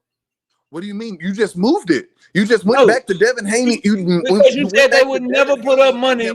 You said they would never put up money for George Kambosos to fight anyone other than Loma, but they already put up money for Kambosos to fight somebody else. For undisputed, you're moving it. Are you under the impression? Are you under the impression that if Tank Davis? Are you under the impression that Australia wouldn't put up money for Kambosos to fight Tank Davis? That would not take place over in Australia, and you know that. You know why? You know how I know that? Because Tank don't want to fight overseas, and because Tank Davis can get the money here. No, you notice what you just said, and because Tank Davis can get the money here. A very strong proponent. Because Tank Davis is a true A side over Kambosos. Loma because Tank Davis don't have to go to Kambosos' country to get money, bro. He don't have to go to Australia to get the bag. The bag comes to him because he's a bag was only assigned if he fought Loma. That's what you're missing. They said, okay, Bo says you can fight whatever, but we're only paying if Loma comes. Like, that's what you're missing. That made Loma a good little B-side. That's not. How is that the B side if they're only willing to pay if he's coming? Because he's a good little B side, bro. If it's Tank Davis, they would have paid too. When it was Devin Haney, they paid too. They paid Bosis because Bosis at the time was the unified champion, and they paid Loma to fight Kambosos because there was no one else in the IBF. Exactly, because Loma was the name. I'm with you. I'm glad we finally. And Loma only got the money because of Australia and Kambosos. And those fans showed up. We started this about the 16K that Loma did. Those fans didn't show up for Loma. They showed up to root on their countrymen. As all Australians do. When you're Australian and you fight in Australia, they show up. They show up for you. So when Kambosos fights there, they showed up for him. Liam Perot just became champion. You know why DAZN wants to bring Devin Haney to Australia to fight Liam Perot? Because they know the Australians are going to show up for Liam Perot. Jeff Horn, they showed up for Jeff Horn. Tim Tszyu, they showed up for Tim Tszyu. Australia has a history of doing well when you get an Australian champion fighting in Australia. Those fans are showing up. They're not showing up for the foreign fighter. The point is, you cannot give Lomachenko credit for numbers that he did in someone else's home country when those hometown fans were showing up for Kambosos. They were not showing up for Lomachenko. They showed up for Kambosos to fight Lomachenko, just like they showed up for Kambosos to fight Devin 2 times, just like they showed up for Jeff Horn, just like they showed up for Tim Tszyu to fight past his prime, fucking Tony Harrison, just like they're going to show up for Liam Perot when he has his first title defense in Melbourne, Australia. The Australian fans show up for their Australian fighters. That's why the fight was there. Not because Lomachenko is some A-side that's just a ticket seller and just able to get people to show up just for him. If he had people just showing up for him, Top Rank wouldn't want Australia to put up the money. They put up the money them damn selves because they would feel like they'd be able to make a profit. The reason they wanted Australia to put up the money because they didn't feel like the fight was profitable here in America with Loma and motherfucking Kambosos, and they were willing to just let Australia put up the money so Top Rank could just get their fucking cut and not worry about what the revenue does for the fight. So Bob Arum wanted that easy fucking money. If he thought the fight was profitable, he wouldn't send it over to fucking Australia. Just like if he felt like motherfucking Kambosos and Devin was profitable, he wouldn't have sent motherfucking Devin over there a second time to fight Kambosos. It was an easy way for Bob Arum to get his fighter a bag in a fight that he knew wasn't profitable. Just like Liam Perot and fucking Devin Haney and DAZN is doing right the fuck now by Liam Perot trying to have his next fight in fucking Australia because he's not profitable over here in America. So don't give me this Lomachenko is the A-side shit or Lomachenko did 16K in Australia and did those numbers, and you can't give me that shit for two reasons. Reason number one, which is the most important reason, those fans showed up to support George Kambosos because they support their countrymen over there. History has proven that. Reason number two, and second most importantly, you can't say that Devin Haney was not the reason for George Kambosos selling over there in Australia and use the exact same point saying that them are fucking Australians. They didn't show up for Devin Haney. They showed up for George Kambosos. You said that shit to brothers like Bullet. You said that shit to brothers like Woke, that Devin Haney didn't sell over there in Australia, and that was George Kambosos' numbers because they were showing up for George Kambosos, and Devin Haney's not from Australia. He's from fucking America. You can't say that shit for all these fucking years. That fight happened in 2022. You can't say that shit for all these fucking years, Truth, and then turn around, and because it's your favorite fighter, he's from another country, just like Devin is from another country. He didn't sell those tickets. Them Australian people wasn't there to see him, just like they wasn't there to see Devin. They were there to support the Australian fighter. So miss me with this. Lomachenko just did 16,000. No, bro. They were there to support that Australian, not Vasily Lomachenko. And I can't believe you would say that, knowing that I know what you used to say about Devin and Kambosos, bro. So, okay, yo, I'm glad you did that. So I'm going to go off of the points that you just made. You just brought up Leon Perot, the Devin Haney fight, and the Tim Tszyu. What do all of those fights have in common? An Australian fighter fighting a foreigner. Undefeated Australian, because they did not show up for Kambosos 2. They did not show up. They had to move the arena and go to somewhere else that was a smaller venue than they did in the first fight because they only love you when you were undefeated. Now it's just about the names, which is why they're willing to go over for Perot. Not saying Perot and Devin gonna do the same numbers as Bosis and them, but they're willing because guess what Perot is? Guess what Tim Tszyu was? Like, I'm gonna let you keep cooking. I'm not even gonna make a point, but while you cooking, answer this question. In that second fight, regardless of how many people showed up, did they not have to move venues? Did they? No, they did. But who did those people show up to support still? You saying did they show up? That's like saying a fighter in the USA got 500 fans. That whatever sure. They had more. First of all, there. that's not what I'm saying. True, they had more than 500 people. Let's say the first fight had 50,000, and the second fight had 20,000, or the first fight had 25,000, and the second fight had 10,000. I don't care. Make up whatever number you want. Even in the second fight that was in Australia, who were the Australian fans showing up for? That's the question. You can go ahead and keep cooking though. Okay, they were showing up for a fight. I'm not going to be under. You're trying to say that they were showing up for Kambosos. No, they showed up. Are you saying that they were not? I'm saying there were fans for Bosis there. There were fans for Devin there. You believe that Devin Haney. You believe that Devin Haney had fans. You believe that Devin Haney had fans fly all the way to Australia, not named Damian Lillard. You know it's potential that there were Australian fans there for Devin. You know that's likelihood, especially after the first fight when they saw that whipping he put on Kambosos. That's like everybody in Australia. There was no one. There was no one. There was no one there. There was no one there to support. There was no one there to support Devin Haney other than close friends and family, bro. You cannot say that. Okay, so you know that for sure. You know that for certain. There were no Australian fans that liked Devin Haney. I know if you go look in the crowd right now, you will see that the overwhelming majority were there cheering for George Kambosos, bro. That's why the crowd was so quiet while Devin was whooping on that ass the second fight, bro. You said why they were quiet. First off, there was no one there. You're saying that no one in Australian just liked Devin Haney after the first fight.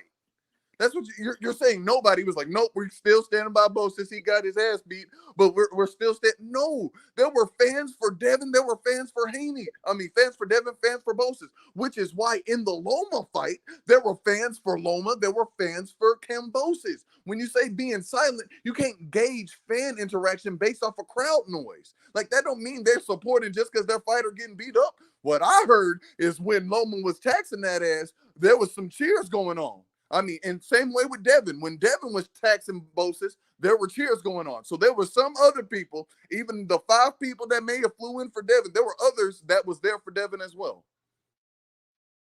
But going back to the point, going back, like you said, you're bringing up Liam Perot, you're bringing up Tim Tszyu. Those fighters were undefeated. You get the bigger bag, and they support you more when you are a hot topic. You are a future a champion. The name, the bag came with Loma.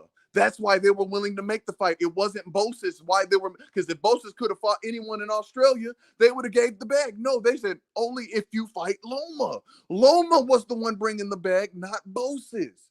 Like I said, you're comparing two different situations. Devin Haney he had to sign what they called a quote-unquote slave deal in order to get that shot at Undisputed. He had to do that. At that point in time, Bosis was the unified champion at the time. 3 belts versus 1. His country trying to put on the bag. You only got one. You really don't have that and too much pull that top rank.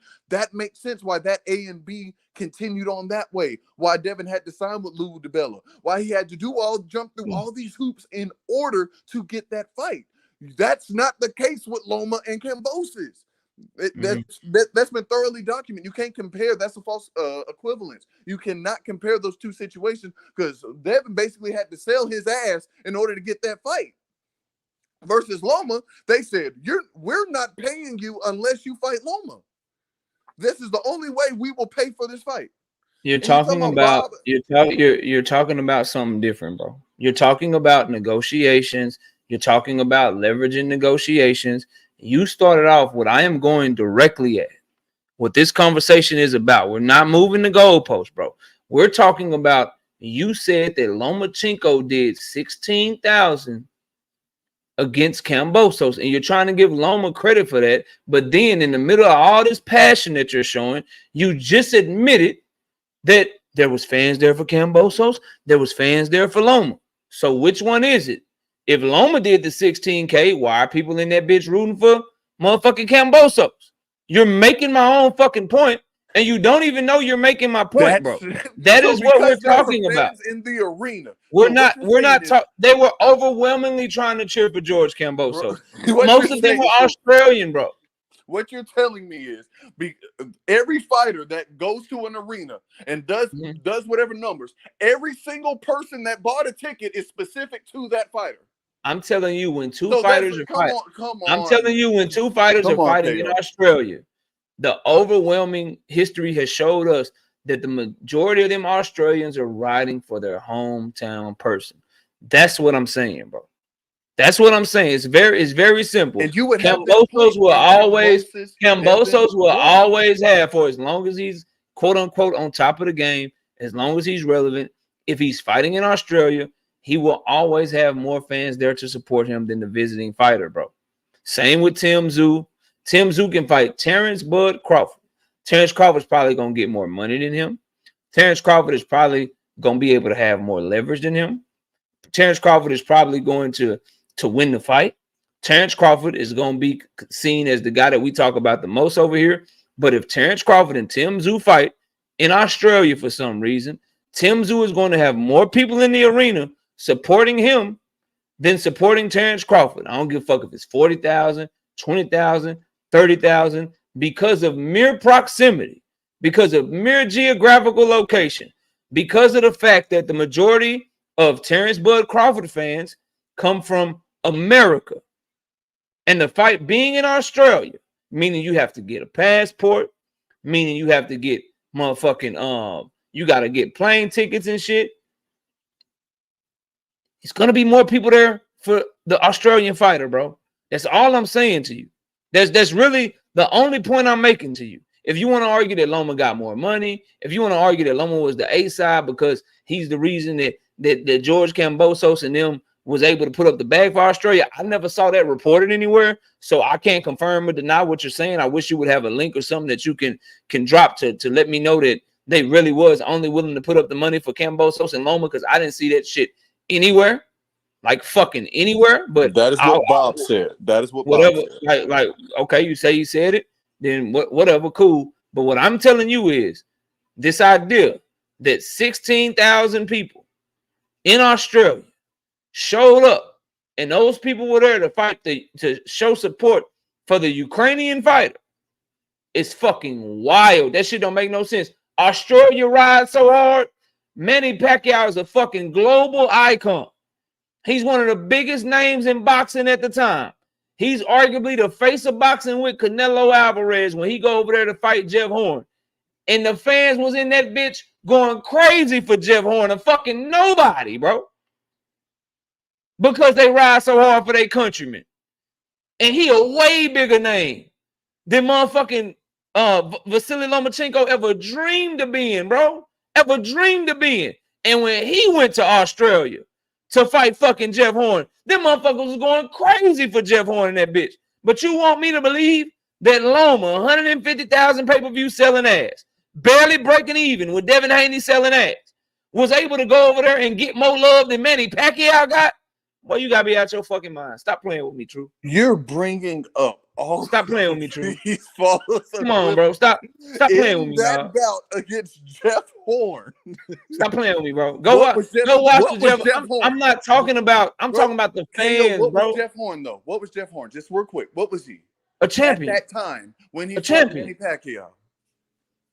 A champion. Oh no, Manny was the champion. No, Manny was the champion. Yeah, Manny was the champion. But what was Jeff Horn? Shit, a nobody. Got you. He was a nobody. Got you. What was he, KO? That goes back to my other point that I made. A nobody. What else was he? Because I don't know what other points you made. I'm not hearing any points. I'm hearing a bunch of cap. I was saying as far as both Tim Tszyu and Liam Perot, how they were unbeaten. Oh, so you think they were rooting for Jeff Horn because he was undefeated? Which is why I mentioned Devin Haney and Kambosos too, why the support dropped off significantly, because he lost. So you think they only you don't think they were supporting those fighters in those fights because they were big fights? You think they were supporting those fighters in those fights because they were undefeated? Just mentioned Jeff Horn and Manny Pacquiao, that wasn't if they big fight. So let's talk about this. Before Devin Haney and George Kambosos fought, why wasn't George Kambosos fighting in Australia then if they were supporting him because he was undefeated? First off, George didn't have anything at that time. What are you talking about? No, neither did Jeff Horn. Jeff Horn was undefeated for years. Why didn't they support him like that? Championship, and to the Australian people, the Manny Pacquiao fight was a big fight. It was a championship against Manny Pacquiao, which made it a big fight, right? To them, okay. Correct. Okay. And Loma and Kambosos is a what to them? A big fight to them, correct. To them. Okay. So they support their Australians when you bring a big fight to Australia. The only reason why the Bosis and Devin fight was quote unquote big because it was for undisputed, and Bosis was the unified champion. And the only reason that the Kambosos and Loma fight was quote unquote that's proving the only reason that the Kambosos and Loma fight was big was because it was for a what? What did Loma and Kambosos fight for? Truth? Technically, a two-belt unification. Kambosos and Loma fought for one belt. Come on, you're sinking. No. It was for two belt. They fought for the IBO. It was no, for real. You gotta think it's Australia, so it's overseas. Only the US doesn't recognize the IBO. Overseas recognizes the IBO. Say it again so we can hear you again. Kambosos and Loma fought for the IBF and the what? They fought for the IBF and the IBO.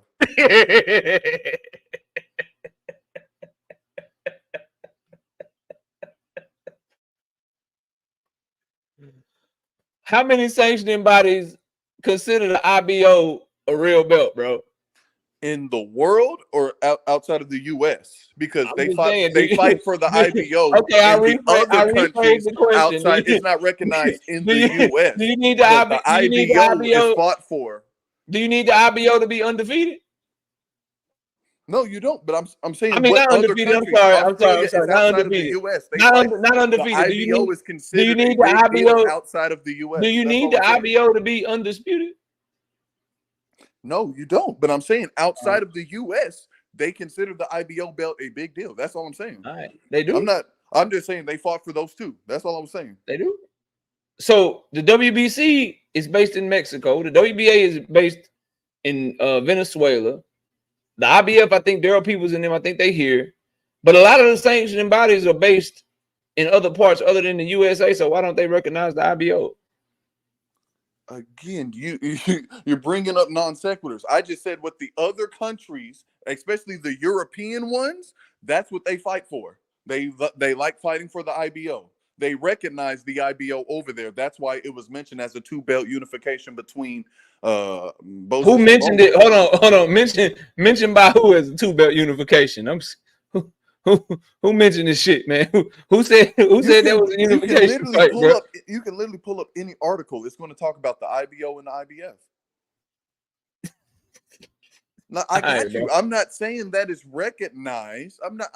So then why are you recognizing it to try to make a point? I'm sorry? Why are you recognizing it just for the sake of this debate, bro? No, I was just bringing it up. Oh, my God. Bro, listen. They fought for the IBF, okay? They fought for the fucking IBF. It was not considered a unification. Lomachenko is not considered a unified champion right now, okay?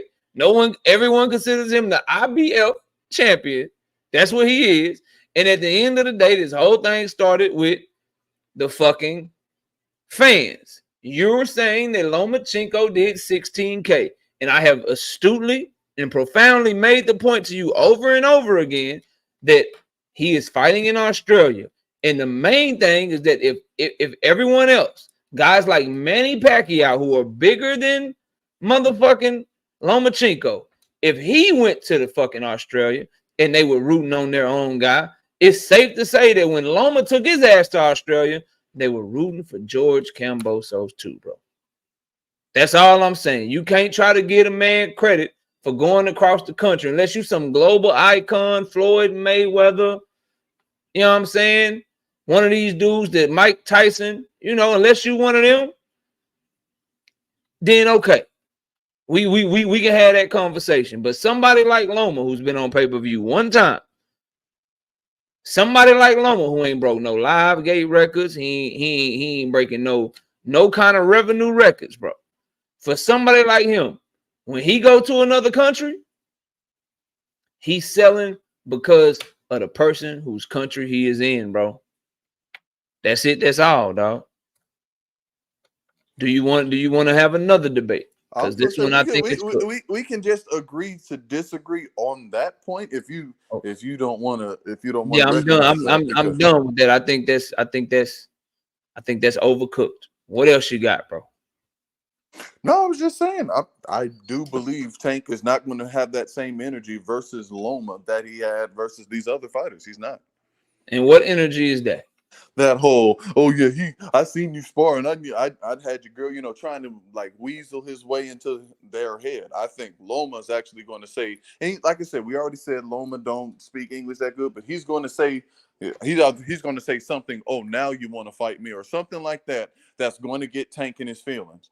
And Tank's going to be almost quiet the whole time. He's like, Loma ain't even, all that. Well, he can't even say that. But like, I don't think it's going to have that same energy. You're going to be asking Tank, come on, Tank, wild up on him. Now, maybe he'll do it in the interviews, like when they interview the fighter after the press conference. But during the press conference, he's not going to be that same. He's going to be calm. Tank is not going to get wild on him because he don't understand him. But he going to play with Loma. He going to play Loma in the face-offs the same way he played Hector. He gonna let him know what time it is. Loma gonna know. And the main thing is Loma to Hector is crazy. The main thing that you gonna see is when that bell ring, Tank gonna punish your boy, bro. When that bell ring, your boy's style is all wrong for Tank Davis, bro. I disagree. I think it's all right. Everything your boy love to do is going right into all the Tank Davis is strength. Oh, I love to take the weak side angle. Oops, it's a strong side angle now because you're fighting the southpaw. Because Tank just fought somebody fleet of foot like Loma. Loma ain't like that. I mean, Loma feet ain't that fast. Jermaine Ortiz kept up just fine. I said Jermaine Ortiz was also so did Teofimo whipped as well. I mean, all I know is Teofimo, Devin, and Jermaine Ortiz kept up with that fancy footwork, the ankles, the matrix. Devin definitely didn't keep up, KO. Or need I remind you when he said he knows what I'm doing? Oh, he kept up for the majority of that fight. Loma had the better moments. I agree with you there, but he kept up. What I'm saying is Tank is more explosive, faster, and got better footwork and higher ring IQ than all of them. Don't let his hands go and gets hit and will get hit a lot more. In a way better corner. In a way better corner than the guys. Than Papachenko? No, a way better corner than Devin Haney and Teofimo. Oh, yeah, no. Okay, yeah, I agree with you. I agree with you on that. So this idea that Loma finna run circle, boy, you crazy after him. He can turn with him, he can cut the ring off on him, and your boy don't like body shots, and he can't fight going backwards. And your boy gets hit too much, and he don't throw his hands. He tries to load up. And literally the motherfucker. What you better hope is that high guard don't come up and Tank just say fuck it. That's what you better hope for. Oh, that's too easy. That's too easy then. You better hope that high guard don't come up and high guards. We like high guards. Yeah, all right. Not that one you don't. If Tank do that, then I know he just, I can't stop him. I gotta just bull rush him. Like I like that. I like that. No, if he do that, that means he just don't respect your boy. No, that's not at all what it means. Right, that means I can't stop him. I can't time him. I gotta come in there and hope I catch him. Y'all didn't want to listen when it came to front. Y'all never want to listen to me, bro. All I'm telling you is this, dog. That boy in hot water, he in trouble because he ain't got no crack for real. That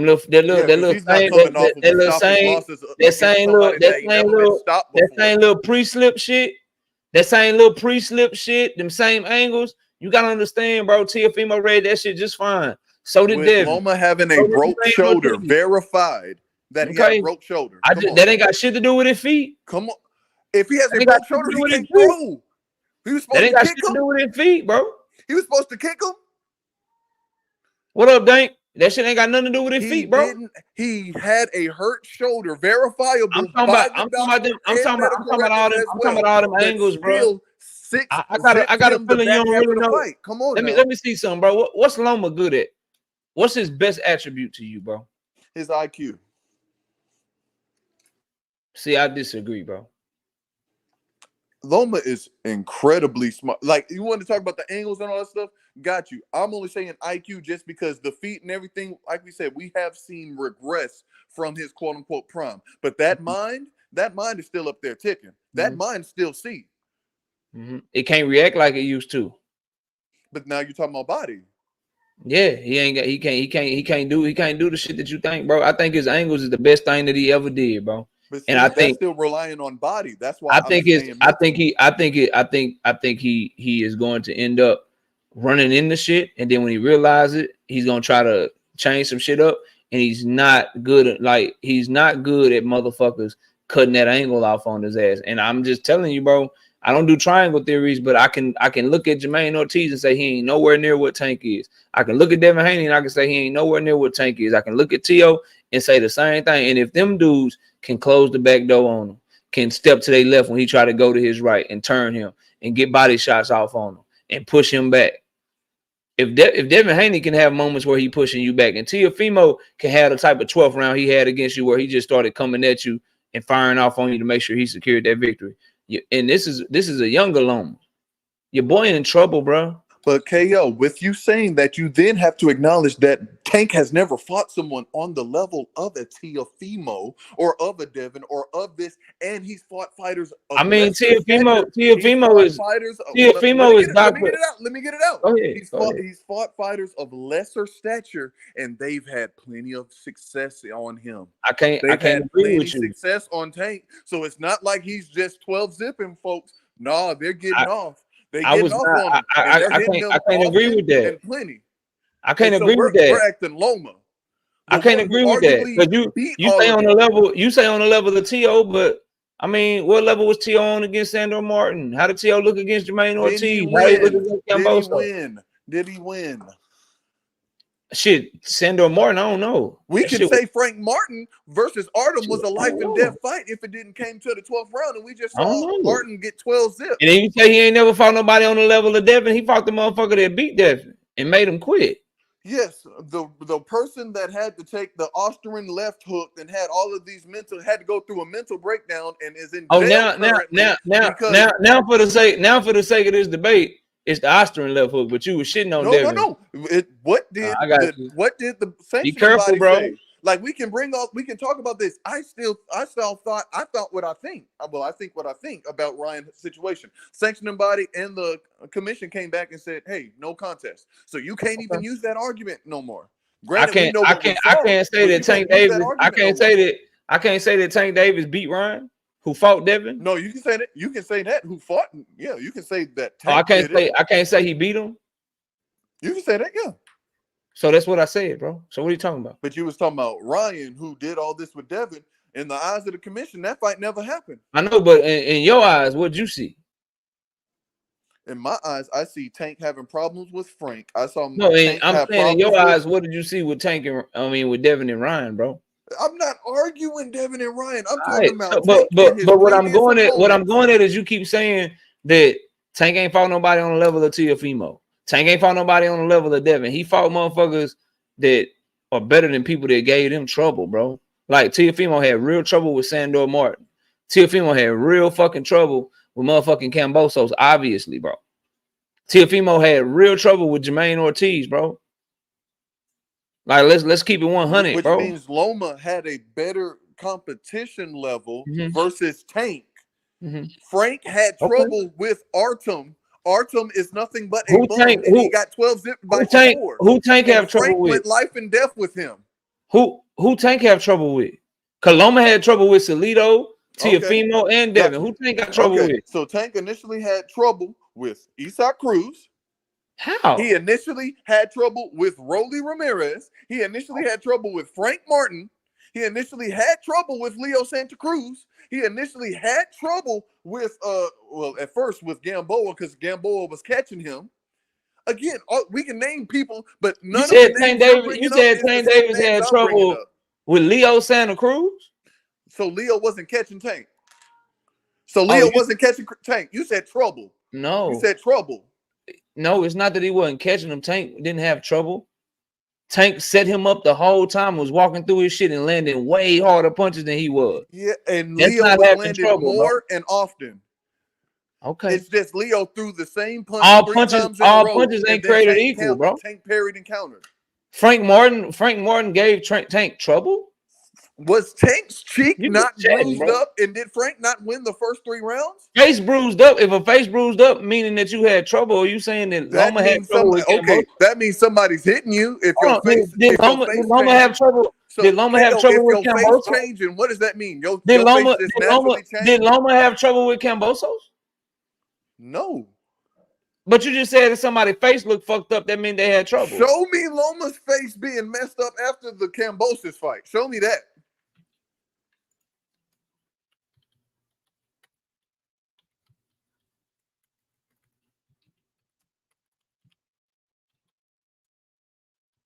Because Tank had a shiner on his cheek. So show me Loma's face was messed up at the Bosis fight.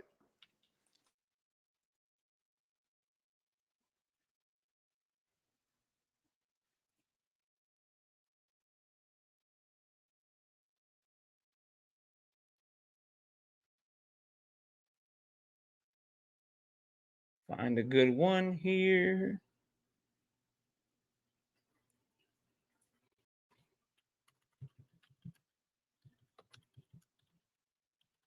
And after this, I'm gonna open the panel, y'all. Y'all can come up here and talk boxing with your boy.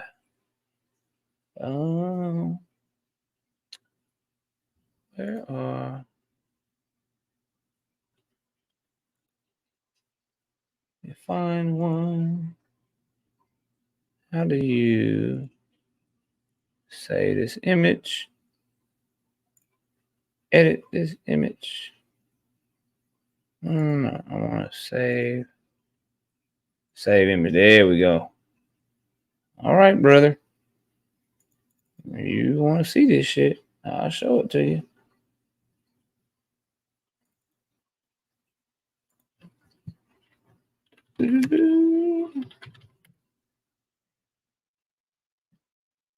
All right, we got that thing saved. Let me open this joint up for you. There we go.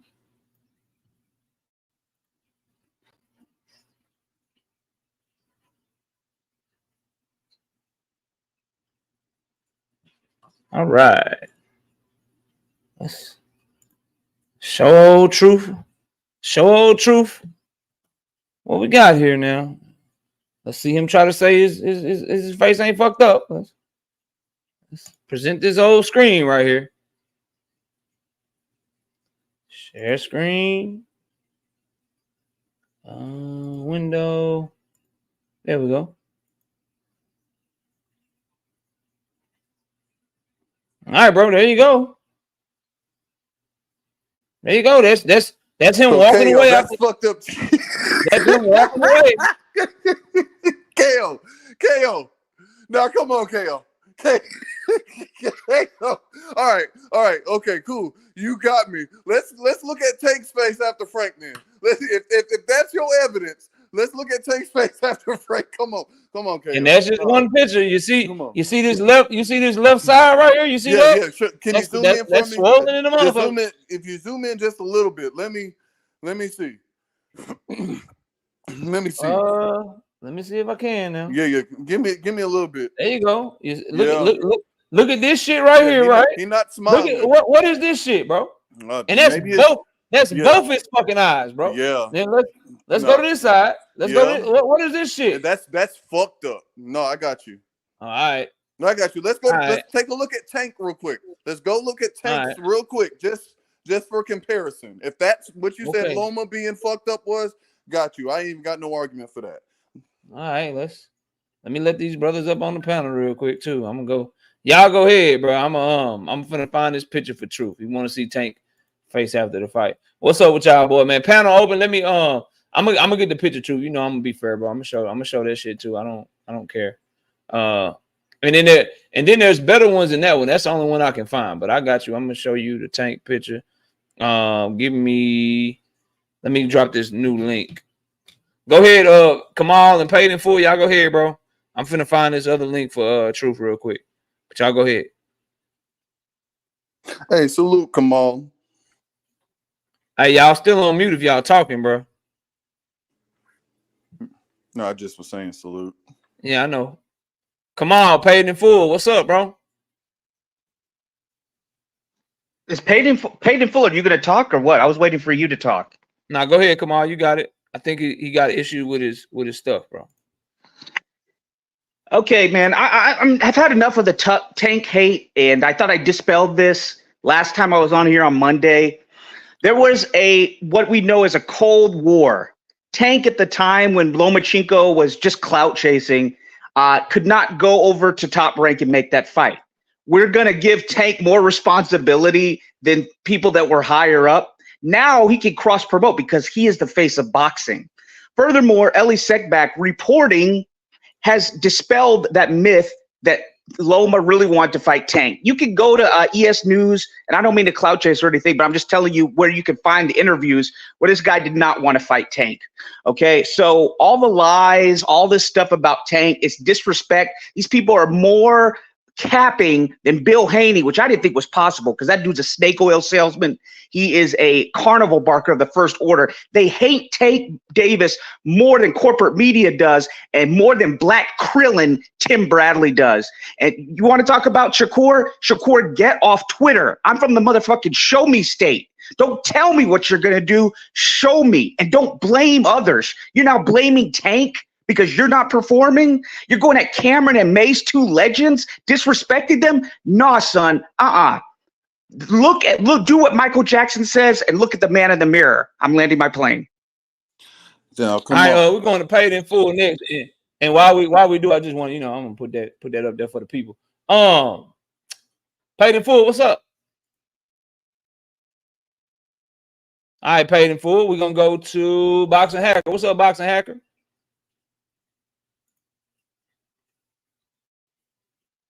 My bad. Can you guys hear Boxing me? Hacker, you there? Yeah, I'm here. Yeah, go ahead, bro. What's up, panel? Yeah, go ahead. So I gotta interject with the whole Lomachenko and Tank situation too, but mine is the opposite. So Floyd Mayweather did try and make that fight. If we remember clearly, that I think it was one of the press conferences with Tank. He said himself, like, after his fight, I'm going to try and make the Lomachenko fight. Tank said, no, you're not. And we all heard him say that. And there have been multiple interviews as well where his team said, well, Lomachenko's getting older. He's just trying to push the fight now. His team said that in multiple interviews, or they even said like we could wait it out because he's getting older. Now, fast forward, Lomachenko's older, and now they want to fight. So we can't just go with the narrative that once like it was like a Cold War. It wasn't no Cold War. It wasn't no proxy war either. There was opportunities there. Like if to say like if they tried to negotiate and just fell through, then you say okay, there was a blocker, but they never. But the other side never tried. You know, when it comes to the whole Shakur, whole Shakur and Twitter stuff, I will close the shield. I feel like if people are talking bad about Shakur, he has the right to defend himself. You know, boxing is a very emotional sport, and now with social media, with all the rants and raves against one fighter, you know, it could be. I got a lot of people behind you, bro. Go ahead. I got to try to get let me you. land this plane. Like at the end of the day, if people talk about Shakur on social media, he has the right to defend himself, and I'll land the plane with that. Hey, True, you see this picture? I do. All right, so I'm about to show Tank picture. You still saying he wasn't fucked up? Yeah, 100%. Yes. So this ain't fucked up. No. By George Camboso's trash ass. This ain't fucked up right here. Nope. All right. I'm finna get Tank picture. But while I do, I'm going to the homie. Who's next? Nate is here. Yeah, I can hear you paid in full. I'm gonna go ahead and go to you because you were here first, bro. Go ahead. My bad. Shit. I'm just really up here to cook with you, bro. I did hear Truth saying some bullshit, but yeah, you know I'm just tapping in with you, Brody. Already, all right. I'm going to Nate. Nate, what up? What's good? What's good? I'm gonna just say this, bro. I thought Tank was bad. Fuck me, bro. Shakur needs to shut the fuck up. I'm gonna just be real. Already, all right. That was quick. Let's go to Terrence. What's up, Terrence? Yo, what up, Knockout? What up, panel? Chilling, fam. Yeah. Chilling. How you doing, bro? All right. Good, bro. What you got for the show, man? I'm trying to make this quick. With regards to your analogy with your channel, and I'm gonna tell you how I look at that analogy.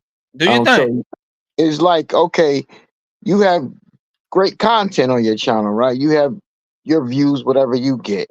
And I liken it to somebody that might have a lot more views. And now they want you to debate each other. But the person with all of these views, and they might have a relative to get all of these with different people on their show, right? So you don't have those connects to get those people.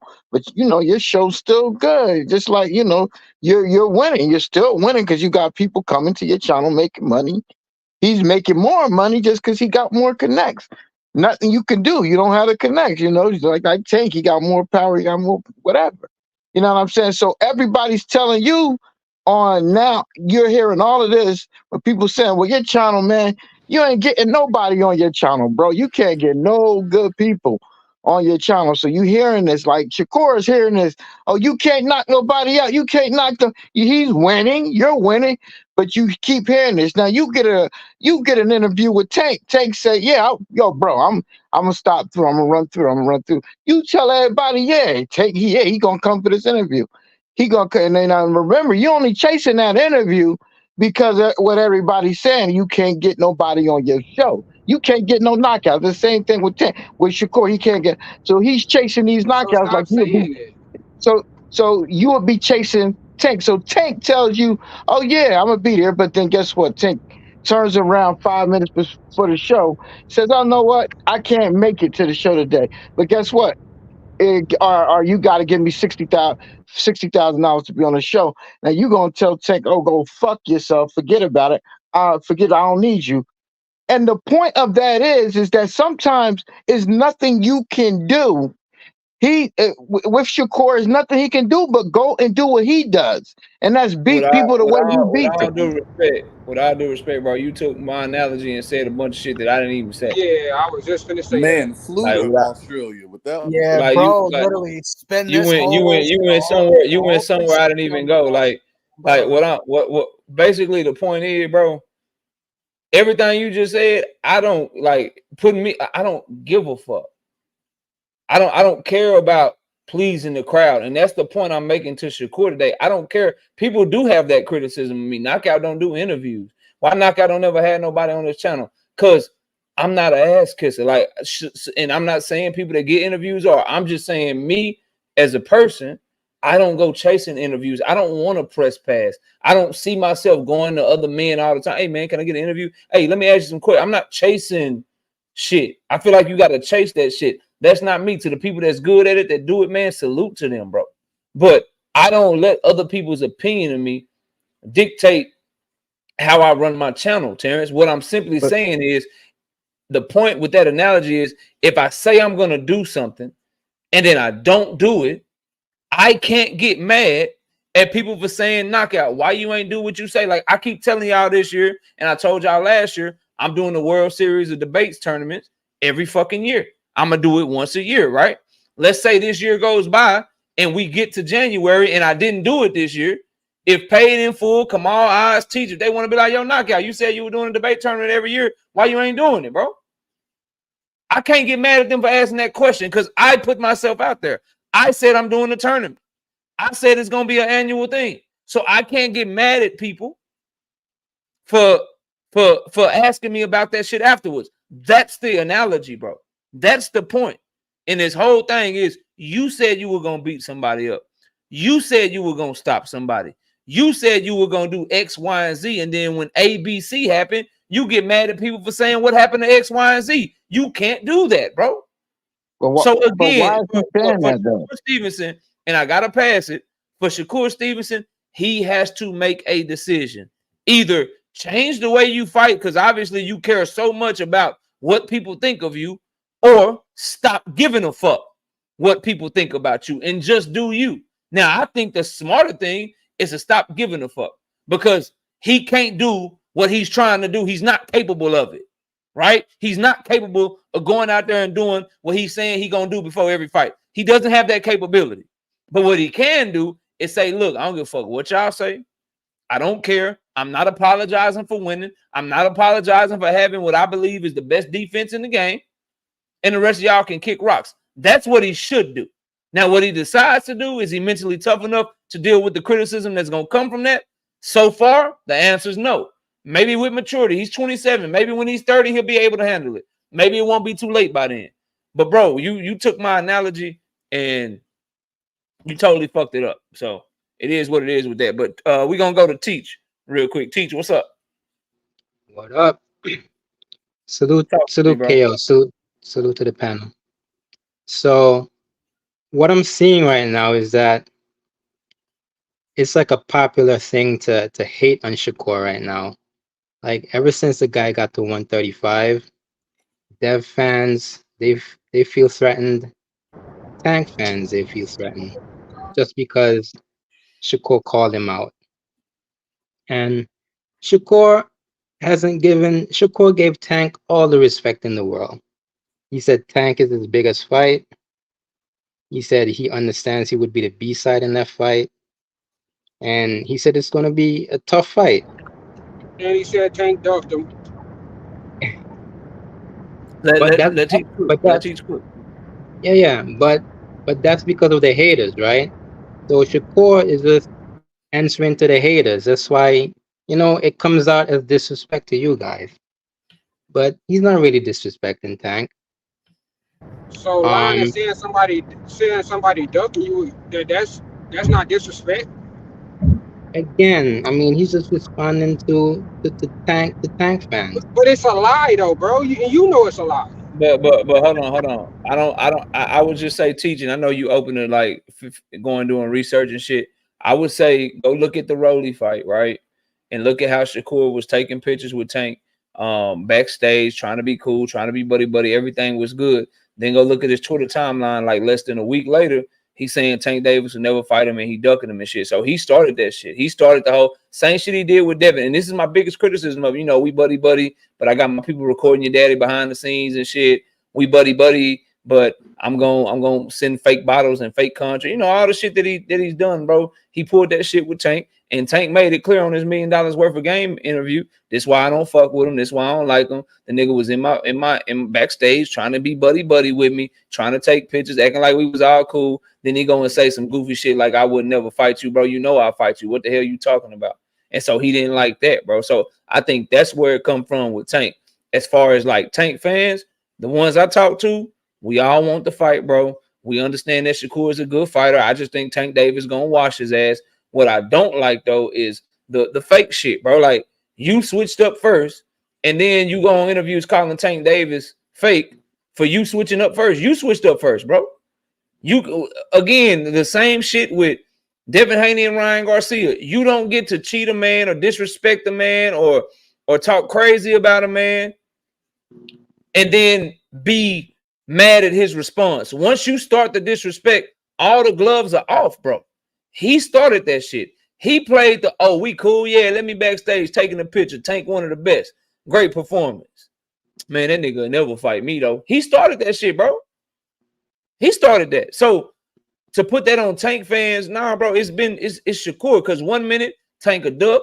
He a hoe ass nigga. He'll never fight me. I'm the best. I'm this, I'm that. Then the next minute, Tank is really the goods. Tank is the man. I'm respectful. I'm real. I'm gonna give him his props and shit. Like it's just all the flipping and flopping and switching and changing. He doing the same shit with Devin. Devin Haney fans like him right now because he on Ryan Helmet. But before that, what was Devin? A bitch ass, hoe ass, sucker ass. He fake. He fraudulent. I'm recording him. Bill is a hoe. Devin is a hoe. Everybody's a hoe. But now he back on. Now him and Devin back brothers. Nah, but KO with the Dev issue, you know, bro.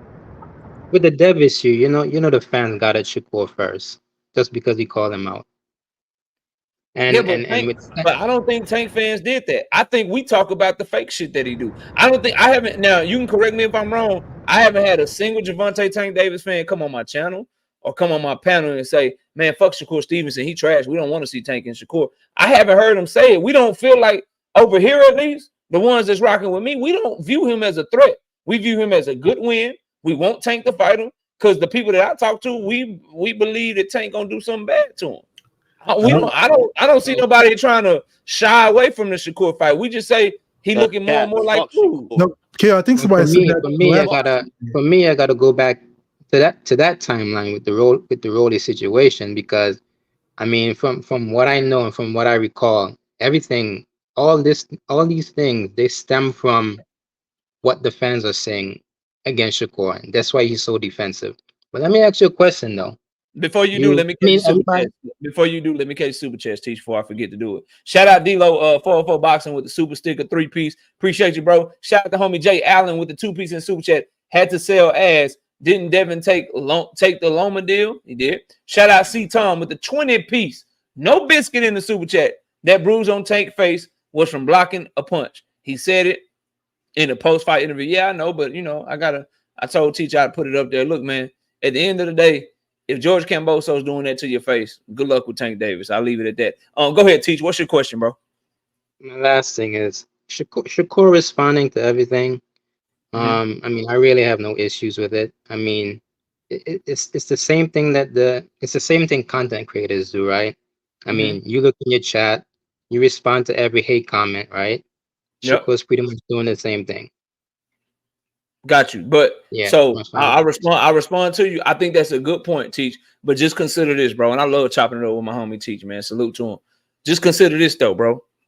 Yes, I respond to him, but it never get me off my square. It never get me off my floor of the show. I get right back to the topic. I'm right back on the grind. You ain't gonna stop me from talking this boxing. You ain't gonna stop me from making these videos. You ain't gonna stop me from making these live streams. Shakur Stevenson makes it change his name on the back of his trunks. Shakur Stevenson allows it to change the way that he fights. That's the difference, bro. Yes, respond. No issue with you taking up for yourself. The issue comes in when you change the way that you fight. The issue comes in when you are literally tweeted over 300 times like you fucking lost. You're making excuses like you lost. You won the fight. You 11-1 the motherfucker on my scorecard, Teach. I gave Artem the first round. That's it. And that round was close. But I just thought he was more active and Shakur didn't really do shit. But I gave it to Artem. Round 2 was a swing round. Gave that shit to Shakur. Every round after that, Shakur was on his motherfucking helmet. He beat him. But why does it feel like he lost, bro? It's because that shit gets to him, bro. So you're right. I'll respond to a motherfucker because I'm going to take up for myself. The difference is it'll never get me off my square. You won't see a whole live stream dedicated to somebody that trolled me. You'll never see an entire live stream dedicated to people that make videos about me. You'll never see an entire live stream dedicated to somebody that shitted on me. Shakur Stevenson has dedicated his career, the way that he fights, his livelihood to motherfuckers that don't care about him, that hate on him, that denigrate his name instead of just being comfortable, being himself, and fighting the way that he fights best. That's the problem, bro. That's my point. Let me go one last thing though. One last thing. And one reason why I respect you as a Tank fan, you and several other people, you want to see the fight. You're not backing away from the fight, and you stand on your square saying Tank is gonna knock him out. I want that from the other Tank fans. 100%. I don't want Shakur's not ready for this fight. You know the deal. Fuck if they ready or not. We need to see the fight. He a champion, right? Let's see it. You know what I mean? I'm with you, bro. Shout out to my homie Teach. We got Philly Zoe. Philly, what up, man? Philly in there, bitch. It must be Jerron Boots in this week out this motherfucker. Yeah, no. It was definitely Jerron Boots in this week. Yeah. What's up, homie? How you doing, man? I'm chilling. How you living? I see things are good. You good though? You good? Is everything okay? Bro. I'm good, bro. I'm good. Appreciate you for asking. What you got for the show, man?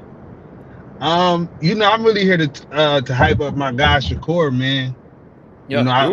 I feel a little nervous energy from the Tank fans. I like Tank. He's great, good power puncher and all that.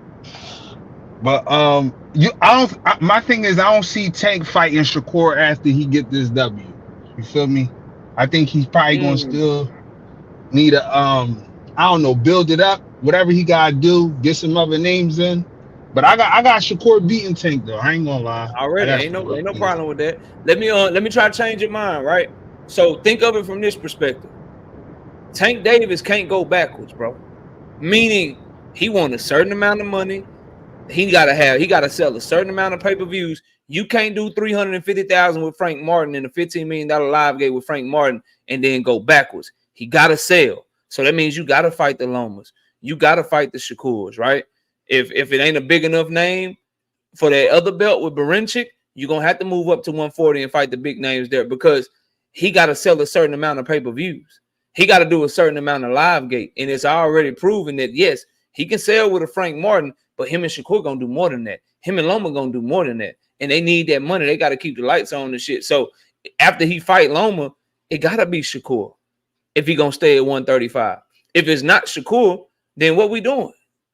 You're going to have to go up to 140 and fight a good name. Either way, what I'm saying is, bro, it's got to be a really good fight that people want to see because that's what's going to keep him getting to that bag, bro. So the way that his career has gone and what I've been trying to tell people is y'all about to see because of how his shit set up, because of how they chose to move him, they put him in a position to where his legacy and his big money is now intertwined to where all of his big money fights right now are all the fights y'all clamor for that y'all claim y'all want to see. Every single one of them. You want to see Loma? Shit, that's a big money fight. You want to see Shakur? That's a big money fight. So it's intertwined. It ain't, you know what I'm saying? Zapata is a fight we want to see. That'll be a big money fight. Pitbull is working his way back up at 140 with that Mexican fan base. Big money fight. And a championship fight at the same time. So you're going to see Tank Davis on a run to where you're about to see nothing but other champions, unifications, moving up and fighting champions. Because if you don't, he's going to go backwards. And his brand can't afford to go backwards. Don't nobody want to be the motherfucker that be on pay-per-view, get taken off of pay-per-view. Don't nobody want to be that person, bro. Don't nobody want to be the person breaking live gate records and then now my live gate suck. And so in order for him to keep this buzz going, you know, they talking about him on Stephen A. Smith. They talking about him on fucking Jeff Teague podcast, bro. They talking about him fucking, I seen Joe Budden talking about the motherfucker on a rap podcast and shit. Shannon Sharp and fucking Chad Ochocinco was talking about the shit. So in order for him to keep that shit going, it gotta be Loma, dog. It gotta be Shakur, bro. It gotta be. I'm with you. I just think so that's why you should have faith. Long story short, you should have faith that it should happen, Philly, because it gotta happen for him to keep getting to the bag that he want to get to. But go ahead, bro. No, I believe it's gonna happen. I agree with you saying. I just feel like Top Rank ain't really put too much into Shakur, and where I definitely disagree with you at is that Shakur is not much of a threat or not the biggest threat. I would say outside of Pitbull, I think Shakur is the biggest threat. I know Devin got a good base of fans that probably think what they think. I even used to think Russell was a good fight for Tank, and he be making like 137 and all that. But I think the Tank and Shakur fan base fight, even though they both got black fan bases, I think that's a fight that the money men are looking at like this could be a big fight, and Shakur probably just got to get promoted a little bit more until then. But I also think that I heard Kenny say it. I don't know Calvin. I don't remember Calvin's stance on it, but they look at it like Shakur is the best guy out there for Tank. So I don't think it's going to happen so quick. I mean, I think it would be great. I don't think they do, bro. Calvin Ford said he don't think that's a tough fight for Tank. Yeah, I think okay. Yeah. That would Calvin, and if we take Shakur Stevenson name out of it, and I gotta pass it, bro, I would just say if it was anybody else, Philly, and you wasn't fucking with Shakur and you didn't believe in his skill set, if it was anybody else for Teach and he wasn't fucking with Shakur, believing in his skill set, if I told you a motherfucker had hand issues, brittle hands, and couldn't crack a motherfucking egg in a fucking egg throwing contest, and that motherfucker don't like power, y'all would be like, yo, Tank Davis walking through that motherfucker. But since it's Shakur, y'all want to give him a chance. Go ahead, rock out, bro. Pick him to win. I'm just saying, y'all talking about a motherfucker with brittle hands who hurt his fucking hands easily now 2 fights in a row, who can't crack, who allow power to dictate the way that he fight, and y'all think that's the one. That's the one.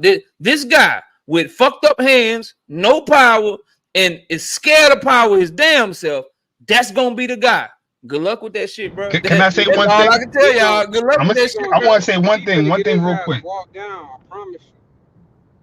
I'm gonna say, I'm not mad at their take. All I'm gonna say is, even before Shakur fought Edwin, I would say like a year, probably 2 years ago, I always felt like stylistically it's not a fan-friendly fight.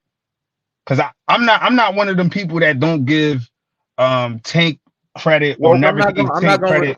I'm not gonna respond to him, Woke. I'm gonna let Philly cook, then I'm gonna go to you, Woke. Go ahead, Philly. Yeah, I'm not one of them people that wasn't giving Tank credit for them wins from like 2-3 years ago and all that. I'm always been a Tank and Shakur guy, just more of a Shakur guy to be honest.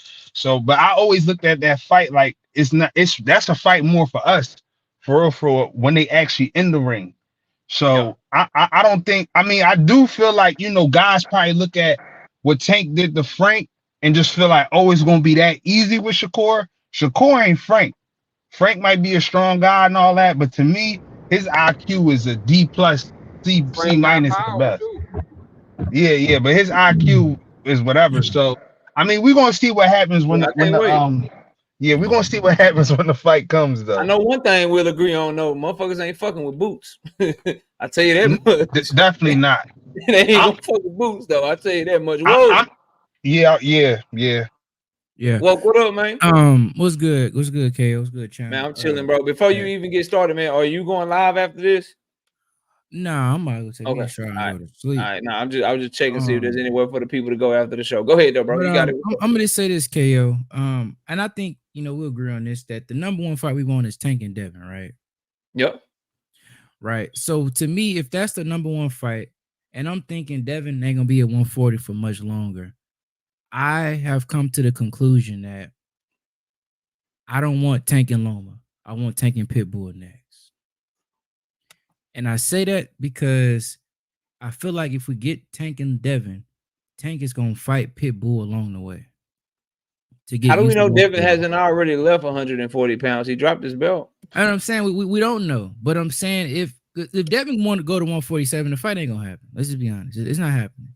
No. So while we kind of in limbo, kind of like we don't know, kind of, that's why I want Tank. Because your boy, for that fight, your boy acting like he don't want smoke. He ain't keeping himself in position for that fight.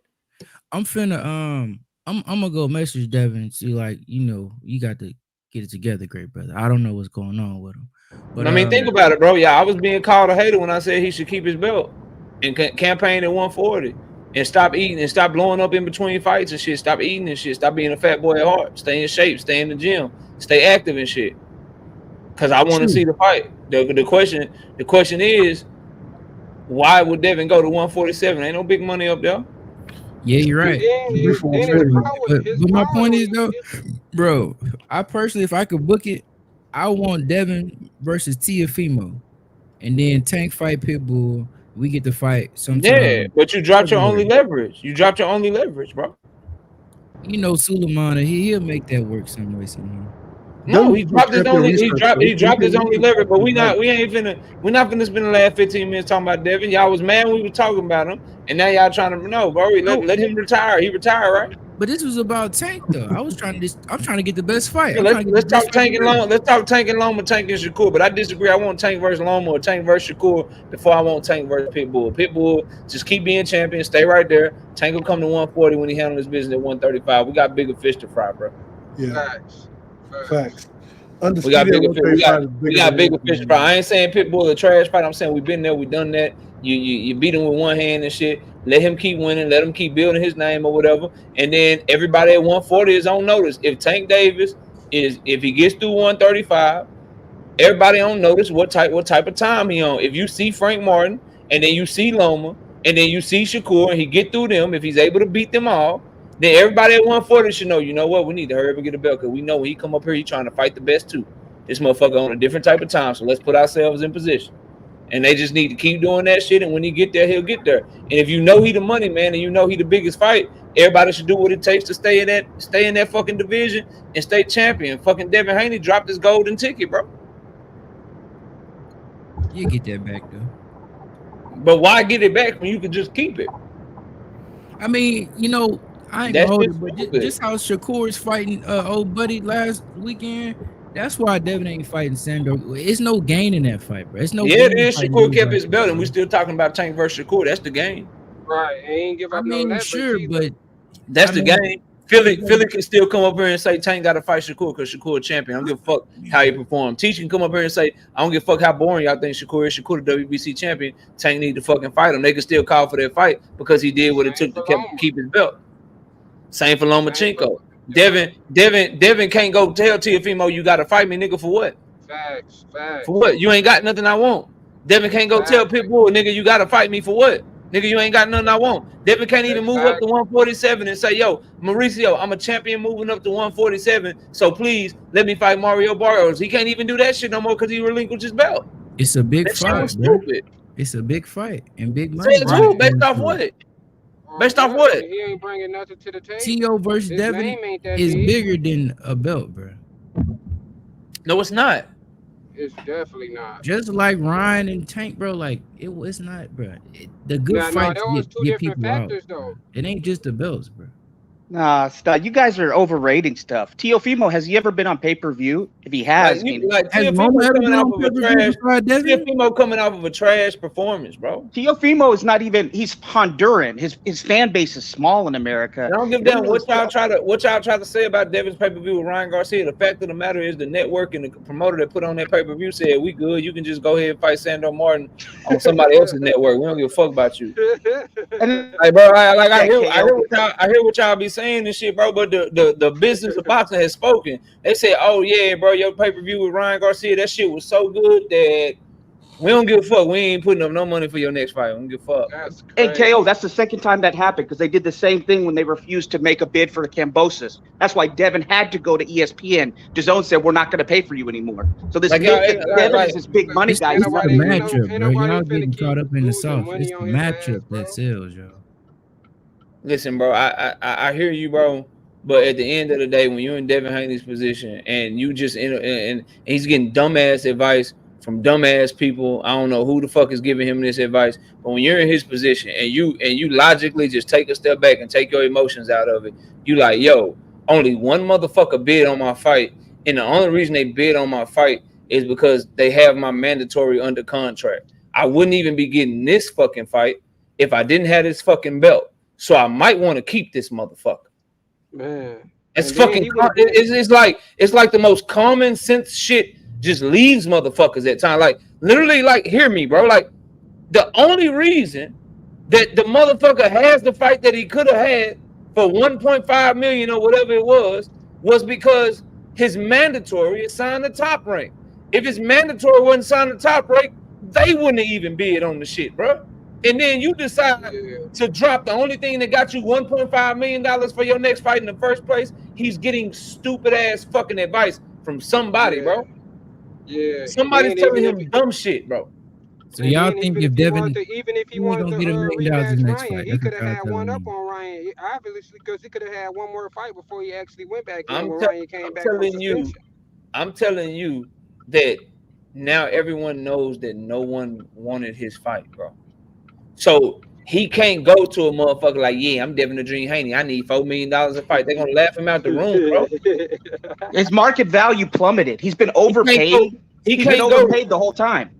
You think he can go to Top Rank and be like, yeah, I need a multi-fight deal, but I want y'all to pay me $2 million a fight. All right, Devin, what you got that we want? Because you dropped your belt. They'll pay Devin more than they pay Shakur. And Devin's still champion recess, so he can always fight for that belt. I highly doubt it.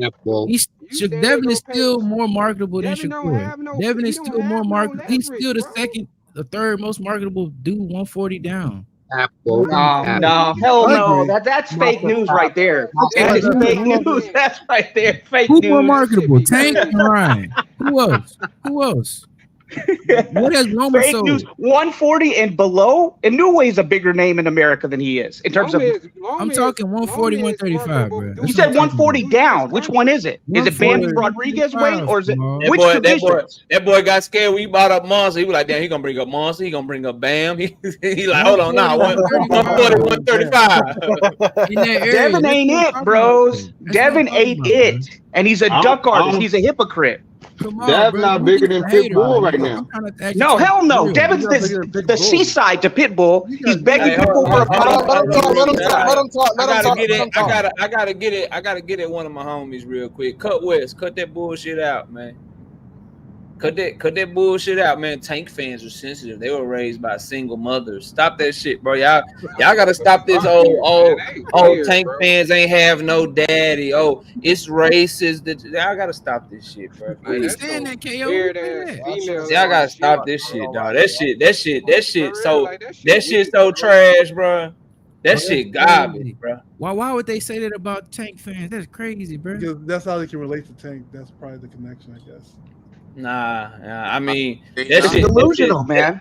That shit sound good, bro. But I'm a Tank fan because I had the struggle coming up. I don't know what the fuck niggas be talking about and shit. Like so when you can't come at what somebody's saying, you just hurl an insult at them like you didn't know your daddy. Like, all right, bro. Good luck with that shit. That shit corny as hell, bro. Good luck with that shit. That's what y'all coming with, bro. Good luck with that shit. Real talk. That don't even got shit to do with boxing. Like that shit weird. At all, but at the same time, motherfucker, a Tank Davis fan is on this bitch giving Devin Haney better advice than his so-called fans. Cause y'all been telling that motherfucker to do stupid shit. Y'all are telling me to face the box and let him crash out on some dumb shit. No, because he wants yes men around him. Him, and then on YouTube, he wants a sycophant bubble around him that's giving him the wrong advice, and that's what they're doing. Horrible advice for Devin. Horrible advice. What's the horrible advice for Devin? So am I jumping into the horrible advice, Boxing Hacker? And then I want to hear from JD because he been quiet. And I know he probably about to go off. The horrible advice for Devin Boxing Hacker is to take his only leverage, which was that belt, and tell him to drop that motherfucker. That's the horrible advice. When you got a for sure $1.5 million payday and nothing else on the table, you take that shit, bro. Cause you never know what tomorrow holds, bro. Exactly. And you not and if people being real with them, you're not good enough to take no time off. I mean, you can never tell a fighter what they're worth, what they feel like they're worth. You know. You're not. I don't give a fuck what you feel like. The market said that this is what you worth. Exactly. You don't give a fuck what you feel, bro. Yeah, that's what I'm saying. Take your he got lucky. The market he got lucky. The market got lucky with ESPN. So it's cool for. So they're going 500,000. You'd be like, he can't do that though, right? You said it's cool for Shakur to do what? You made a comment the other day in one of your videos. You said, maybe Shakur worked with Turkey. How come Devin can't do that? I mean, he There's no could. hope for Devin. He could. I hope that's an option for him. But I'm saying it's like y'all. I hope that's an option for him. Definite, bro. Like it's a lot of shit that could. But why didn't Turkey bid on this fight then? It's the matchup, bro. No one wants to watch. But I thought Devin is the name though. If you have Tank versus matchups always matter. Sorry ass matchup, people not gonna really want to. It's if you have Tank Davis, if you have Tank Davis in a sorry ass matchup, he ain't going to purse bid. That bitch going on pay per view and that live gate going dumb. Man, he's not getting there. Or you think Tank he's not getting there, Woke. If you have Tank Davis with if you have Tank Davis versus Sandor Martin, that fucking fight getting made, live gate going stupid. Yeah, because of Tank's name. Yeah, that's right. However, if Tank fights, he ain't getting there, bro. So you can't say that about Tank, bro. But the chemistry of the fight still matters because Tank versus Ryan, this is significantly more than any of his other fights. So it's not just if it's. And what has Ryan done on pay-per-view since Tank? Because people want to give Ryan credit. What were his numbers for? What were his numbers with Haney? What were his numbers? He still hadn't got back in money. Oscar says you don't sell. Numbers because it's the Zone, right? The Zone is a private company. We don't whatever. They gave numbers for Canelo for some of his fights. They did. So that's an excuse. And we know they haven't gotten back in money. We know Regis Prograis hadn't gotten back in money. Devin's not this draw that you guys make him out to be. This is pathetic. You guys are overhyping this guy. No, but at the end of the day, and Ryan, Devin is the third biggest seller. He's not the third biggest. That is bullshit. What numbers have bullshit or Shakur done over Devin? What do you mean? That is bullshit. You're so busy hating. Selling out, bro. I'm not hating. I'm telling you the truth, and I'm tired of the propaganda. Stevenson did have the most viewed fight on Top Rank this year. I'm just saying. Say it again, Carol. Shakur Stevenson did have the most viewed fight on Top Rank this year. Well, yeah, but it was I mean, that's good. I'm saying he hadn't done 1.1 million viewers. Well, congratulations. There was no basketball, football. I think hockey was done. I mean, what was the competition? Come on. What was the competition? I'm just saying. Who else is doing better numbers than Devin besides obviously Tank and then Ryan? Chemistry of the fight actually matters. You can't just base it off the y'all be quiet, bro. I'm tired of listening to y'all on some real shit. The only person that has any validity in what they saying is probably paying them full, Gamal and the host, nigga. Glaze. Come on here, glazing. I'm gonna keep it real with y'all, bro. Yeah, it's 10:27. All right, I gotta get off at 10:30. I'm gonna let JD say whatever he gotta say, and then I'm wrapping the show. So if y'all got somewhere to be, y'all can go ahead and go, bro. I'm gonna let JD say what he gotta say. Then I'm gonna catch Zenith super chat. Then I'm out this bitch, and I'll be back tomorrow. JD, go ahead, take us away, bro. What you got? I mean, I don't really, cause I ain't get to eat like that, so I don't really got too much to say. You know what I mean? So I guess I'll see you tomorrow. Nah, say what you gotta say, bro. What you heard that was getting on your nerves? Cook a motherfucker. You got the last word, bro. A bunch of dicky. If I'm being real, y'all niggas dicky, and I wonder what y'all gonna tell me Shakur tastes like. Cause number one, that nigga what Tank tastes like did the most views. Shut the fuck up. God damn. You talk too much. Boxing Hack, I see your ass tomorrow. You gone, bro. I gotta let JD get this shit off. I see your ass tomorrow, Boxing Hacker. Peace out. Go ahead, JD. I got his ass off here for you, JD. Talk your shit, man. Aggravating as fuck, bro. Don't have no validity with what he's saying. He talk about shit that's irrelevant. Shakur don't got no fucking fans, nigga. Y'all niggas is take haters, nigga. Shakur don't got, and Loma don't got no fucking fans, nigga. Y'all talk about all this and that, bro. Even in Loma's prime, I think would have stopped that nigga. High guard, yes, he gonna knock that nigga the fuck out. His stupid ass gonna be running into an angle and get clipped. He gonna get clipped, and it's crazy to me, right? That his body made of jello, right? But because Devin didn't really have that much power, all them body punches Devin was hitting that nigga where he should have took a knee. But you know what's gonna happen? Tank gonna touch that nigga belly, and he gonna fold. Then he gonna pick his head up, and Tank gonna knock him the fuck out. I'll talk about sleep. So sleep, he take nigga, somebody go in there and take his fucking shoes off. That's what's gonna happen. I agree. I'm telling you right now. I'll see that nigga out like an East Coast nigga. I'm telling you right now. Fuck out, bro. It's gonna be bad. Evan's gonna get knocked the fuck out. Shakur gonna get knocked the fuck out, bro. These niggas gonna go to sleep, bro. Y'all keep believing what you want, but y'all said Frank was a boxing ass nigga. Frank Martin was Wait, who? He's eating. Hey, Terrence, I see your ass tomorrow nigga. too. You interrupted my boy, man. I see your ass tomorrow too, Terrence. Heads up, face in the air, eating the Frank. That's what happened to Frank, nigga. So y'all believe what the fuck you want. Tank is gonna put these niggas to sleep, bro. Then he gonna move up. He gonna beat Pitbull the fuck up. He gonna step on that nigga, and then he gonna knock Teofimo fucking brain from Brooklyn to the bottom barrel of Baltimore. It's gonna be bad. I'm telling you, it's gonna be bad. It's gonna be bad, bro. I don't really have too much to say. Time, it's 10:30. Time. JD was cooking. JD, I appreciate you. I appreciate everybody. Shout out to Sheena being a member for 16 months. She said Zenith is back. I miss him cooking in the chat. Yeah, Zenith, that's the homie. Zenith be popping in and out, but he always supporting. Shout out my homie Zenith. Speak of the dough, 20 piece. No biscuit in the super chat to end the night. He say, so now y'all want Pitbull after clowning the rematch for a year? Facts. Hypocrites. He not making 140 to ship his sale. Stop forcing him into the conversation. Call boots. Who should Shakur fight next to build him versus the Tank versus Loma winner? Zenith, I want to see Tank versus Loma and Shakur versus William fucking Zepeda. In a perfect world, I get Tank versus Loma, Shakur versus Zepeda. The two winners fight each other. While that shit going on, I need Raymond Muratalo or Keyshawn Davis to take that fucking belt from Barinchik, and then Tank can fight one of them for undisputed 135. He can move on after that. Paid in full. Salute to you. Salute to everybody. Salute to my beautiful wife, Miss KO. I will see everybody later. I'll be back tomorrow night, 7:30 p.m. Central Time. I see y'all soon. Peace out. Salute.